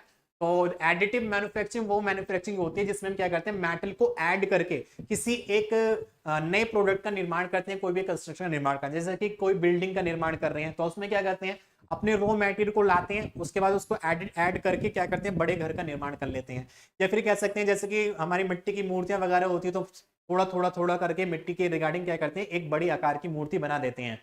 तो ये क्या कहलाती है, एडिटिव मैन्युफैक्चरिंग कहलाती है, जिसमें हम क्या करते हैं, मेटल को ऐड करके एक नया प्रोडक्ट बनाया जाता है, वो हमारे क्या कहलाती है, एडिटिव मैन्युफैक्चरिंग कहलाती है। बेसिकली उसी एडिटिव मैन्युफैक्चरिंग में हमारा क्या आता है, रैपिड प्रोटोटाइपिंग आता है।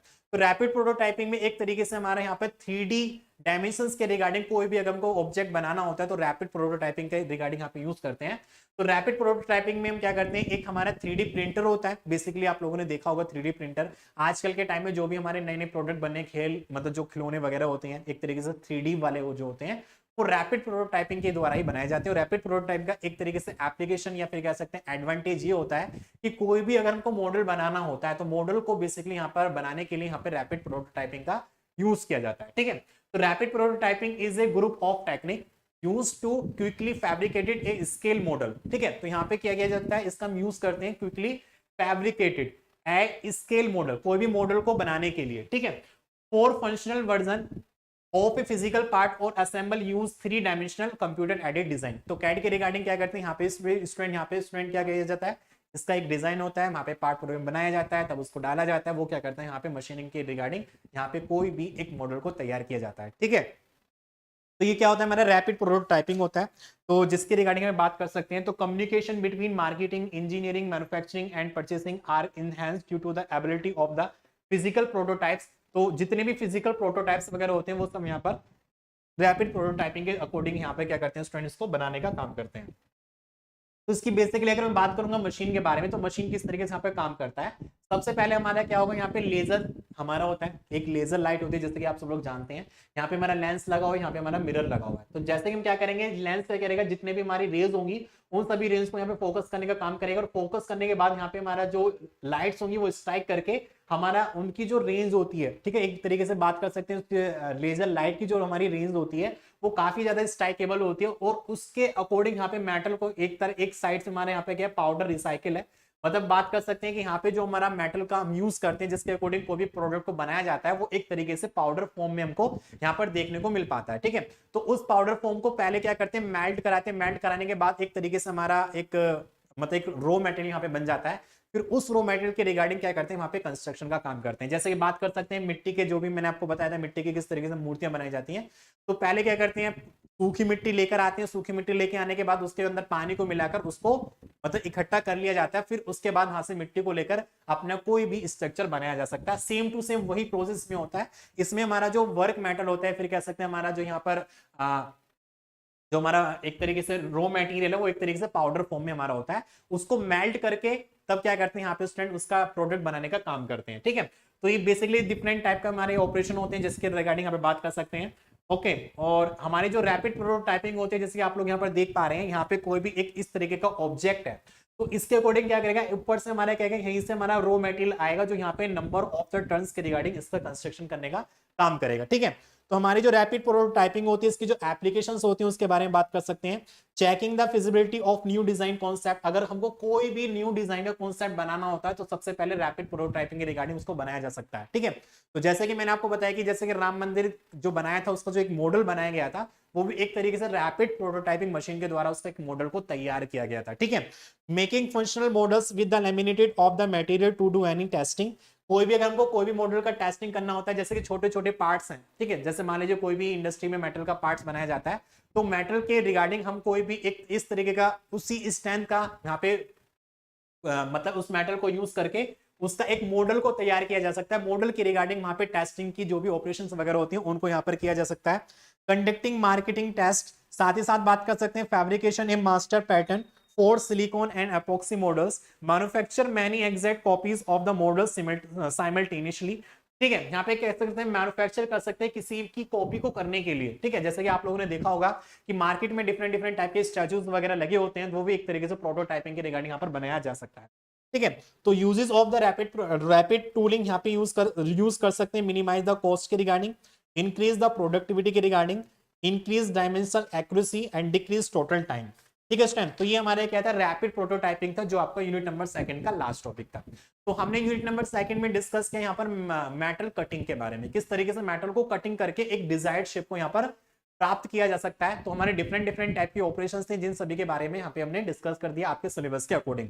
तो स्टूडेंट आज की क्लास को हम यहीं पर एंड करते हैं, मिलते हैं स्टूडेंट नेक्स्ट क्लास में, जिसमें हम बात करेंगे अपने यूनिट नंबर 3 के बारे में, और जिसके अकॉर्डिंग सिलेबस के अकॉर्डिंग यहाँ पे आप सभी टॉपिक्स को डिस्कस करने वाले होंगे। ठीक है, तो मिलते हैं नेक्स्ट क्लास में। Thank you, all the best.